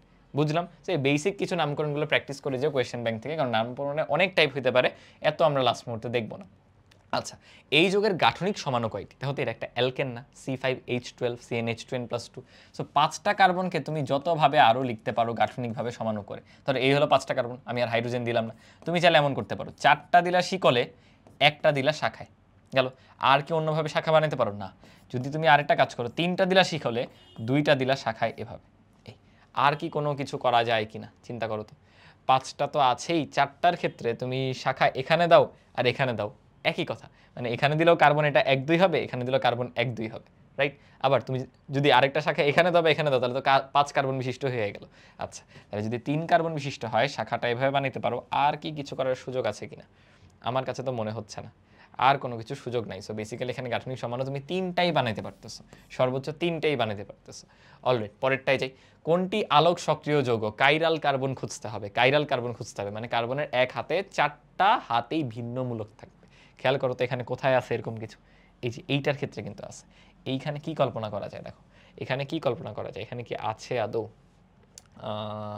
যেখানে ডাবল দেখবো ওইখানে নাই। এই কার্বনটার সুবিধা কি, ওর ব্র্যাকেটে আছে এই সিএলটা, বাকি ওই অংশ ডানে এই অংশ বামে, এক হাতে হাইড্রোজেন। একটু খেয়াল করো, এই পাশে তো CH3 আছে, ওর এক হাতে আবার হাইড্রোজেন আছে। হাইড্রোজেনকে এভাবে না দিয়ে ধর আমি এভাবেই লিখলাম CH, আমি কি বলছিলাম ব্র্যাকেটে যেটা সেটা শাখায় থাকে এই Cl, এদিকে আছে CH2 CH3।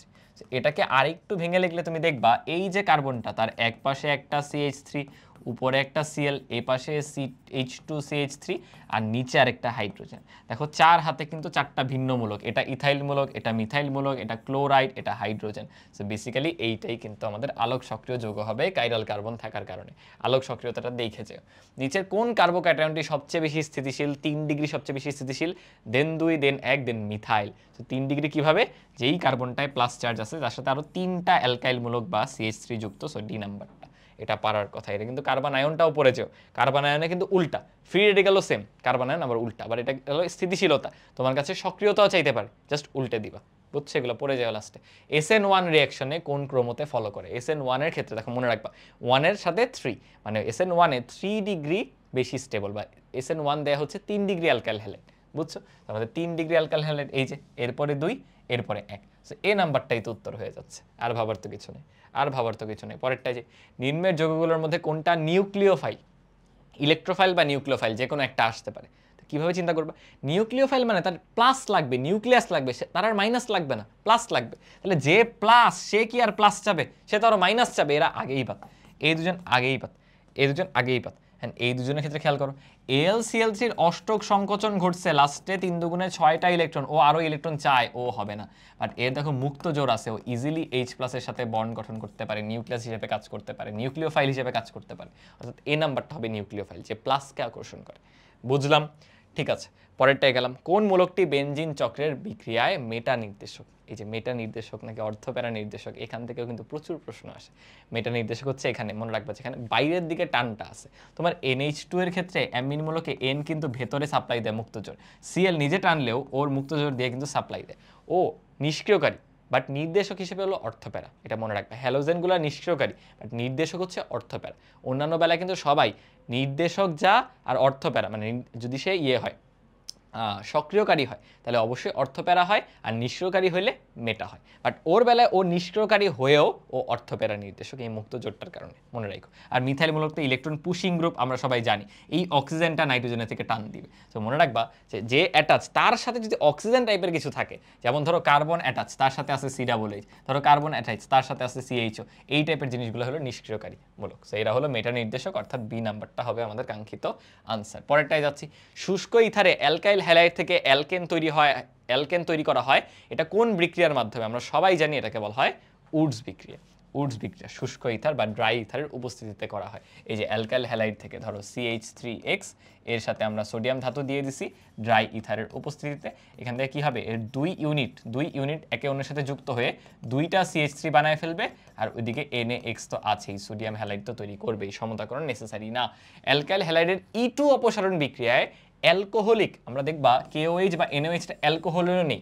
ধরো আমার দুইটা অ্যালকাইল হ্যালাইড আছে, একটা ধরলাম RX দিয়ে লিখি, একটা ধরলাম RX, এর সাথে দিছি সোডিয়াম হাইড্রোক্সাইড অ্যাকোয়াস, আর নিচে আরেকটা RX নিয়ে এর সাথে নিলাম সোডিয়াম হাইড্রোক্সাইড অ্যালকোহলিয়াম। উপরেরটা দিবে SN রিঅ্যাকশন প্রতিস্থাপন, নিচেরটা হবে এলিমিনেশন অথবা অপসারণ বিক্রিয়া। এটাই দেখো জানতে চাইছে যে এক্ষেত্রে আমাদের এই যে অ্যালকোহলীয় যে অংশটা এটা কি হিসেবে কাজ করে, এটা একটা ক্ষার বা বেজ হিসেবে কাজ করে, একটা ক্ষার হিসেবে আচরণ করে। এই অ্যালকোহলীয় সোডিয়াম বা পটাশিয়ামের হাইড্রোক্সাইড বেজ বা ক্ষার হিসেবে কাজ করে, একটা বাল্কি গ্রুপ হিসেবে থাকে। ওকে, পরেরটায় যাচ্ছি। কোনটি হ্যালোফর্ম বিক্রিয়ায় অংশগ্রহণ করে না? মনে রাখবা, হ্যালোফর্ম বিক্রিয়া তারা দেয় যাদের মধ্যে অ্যাসিটোমূলক থাকে। অ্যাসিটোমূলকটা কি? এই যে এইটা, একটা মিথাইলমূলক সংযুক্ত কার্বনিল মূলক এইচ, আর এই হাতটা খালি অ্যাসিটোমূলক, অথবা সেটাকে জারিত করে মূলকে বানানো যাবে, বা একবার জারণ করে অ্যাসিটোমূলক আনা যাবে। এই টাইপের যৌগগুলো আমাদের হ্যালোফর্ম রিঅ্যাকশন দেয়। খেয়াল করো, এইখানে কোনোভাবে কি অ্যাসিটোমূলক আনা সম্ভব? এক কার্বনকে যদি জারিত করো জীবনও 2 কার্বন আসবে না, সো এটাই কিন্তু হ্যালোফর্ম বিক্রিয়া দিবে না। পরেরটা দেখো, অলরেডি অ্যাসিটোমূলক আছে, এটাই দেখো নাই, এটাই অলরেডি আছে, এই যে C ডাবল বন্ড ও CH3, বাট এটাই না থাকলেও এটাকে যদি জারণ করো, দেখো CH3CH2OH, এটাকে একবার জারণ করলে, মৃদু জারণ করলে পরের স্টেপেই দেখবে এটা তৈরি হয়ে যাবে CH3 C ডাবল বন্ড ও, এদিকে হলো H, এটা হলো ইথানল, এখানে হয়ে যাবে ইথানেল। সো এতটুকু কিন্তু অ্যাসিটোমূলক, অর্থাৎ এরা আমাদের দিচ্ছে, হ্যালোফর্ম বিক্রিয়া দিবে না হলো এই যে এ নাম্বারটা। ওকে, পরেরটায় যাচ্ছি। খেয়াল করো, বলছে এই বিক্রিয়াটার নাম কি? বিক্রিয়ায় কারা কারা অংশগ্রহণ করতেছে? একটা আছে হচ্ছে তোমার বেনজিনের মধ্যে CHO লাগানো, মানে বেনজালডিহাইড, তার সাথে একটা ক্ষার। দেন তাকায় দেখো, ওর এক অণু হইছে বিজারিত, এক অণু হইছে জারিত হওয়ার পর ওই ক্ষারের সাথে বিক্রিয়া করে, যেহেতু জারিত হওয়ার পর অ্যাসিড তৈরি হয়েছে, অ্যাসিডটা আবার ক্ষারের সাথে বিক্রিয়া করে অ্যাসিডের যে লবণটা সোডিয়াম C6H5COO ওইটা তৈরি করে ফেলছে, সোডিয়াম বেনজয়েড যেটাকে বলা হয় আর কি, এটা হলো বেনজালডিহাইড। বুঝছো? সেই ক্ষেত্রে কি অবস্থা ঘটছে, যে আমাদের বেনজিনের মাথার উপরে CHO মূলকটা আছে। এই বিক্রিয়াটা হচ্ছে কার্বন সম্পর্কিত যে কম্পাউন্ড দুইটা আছে, মানে দুইটা সমগোত্র শ্রেণী আছে আমাদের, একটা অ্যালডিহাইড, একটা হচ্ছে কিটোন, ওদের রিঅ্যাকশন। অ্যালডিহাইড আর কিটোন দুই ধরনের বিক্রিয়া দেয় ক্ষারের সাথে, একটা হলো ক্যানিজারো বিক্রিয়া আর একটা অ্যালডোল ঘনীভবন বিক্রিয়া। যখন এরকম এক অণু জারিত হয়, এক অণু বিজারিত হয়, জারিত কেন? দেখো, অ্যালডিহাইড ছিল, সেখান থেকে অ্যালকোহল হয়ে গেছে, অ্যালডিহাইড ছিল, সেখান থেকে অ্যাসিড হয়ে গেছে, এটা জারিত হয়েছে, এটা বিজারিত হওয়ার পর পাওয়া গেছে। এরকম এক অণু যদি জারিত হয়, এক অণু বিজারিত হয়, সেটাকে বলা হয় ক্যানিজারো বিক্রিয়া। আর এছাড়া আরেকটা আছে অ্যালডোল ঘনীভবন বিক্রিয়া। কখন ক্যানিজারো বিক্রিয়া দিবে? যদি আলফা হাইড্রোজেন না থাকে। খেয়াল করে দেখো, এটা হলো কার্যকরী মূলক, তাহলে এইটা হলো আলফা কার্বন, ওর কোনো হাইড্রোজেন নাই। কেন? এদিকে একটা বন্ধন, এদিকে দুইটা বন্ধন, আরেকটা নিয়ে ওকে ধরে রাখছে, CH ওকে ধরে রাখছে। বুঝছো? তাহলে আলফা হাইড্রোজেন না থাকলে এই বিক্রিয়াটা দেয়, কারা? কার্বনিল কার্বনগুলো, অর্থাৎ আমাদের অ্যালডিহাইড আর কিটোন। এক অণু জারিত হবে, এক অণু বিজারিত হবে। অলরাইট, আজকের ক্লাসে আমাদের ফাইনাল কোয়েশ্চেন, কোন যৌগটি অ্যালডোল ঘনীভবন বিক্রিয়া দেয় না? যেটা ক্যানিজারও দেয় সেটাই তো অ্যালডোল ঘনীভবন দেয় না, মানে আলফা হাইড্রোজেন থাকা যাবে না, না থাকলেই ক্যানিজারও দিয়ে দিবে। আসলে আলফা হাইড্রোজেন নাই এমন কিছু খুঁজি, এটা কার্যকরী মূলক, ও যেখানে যুক্ত সেখানে কি আলফা হাইড্রোজেন আছে?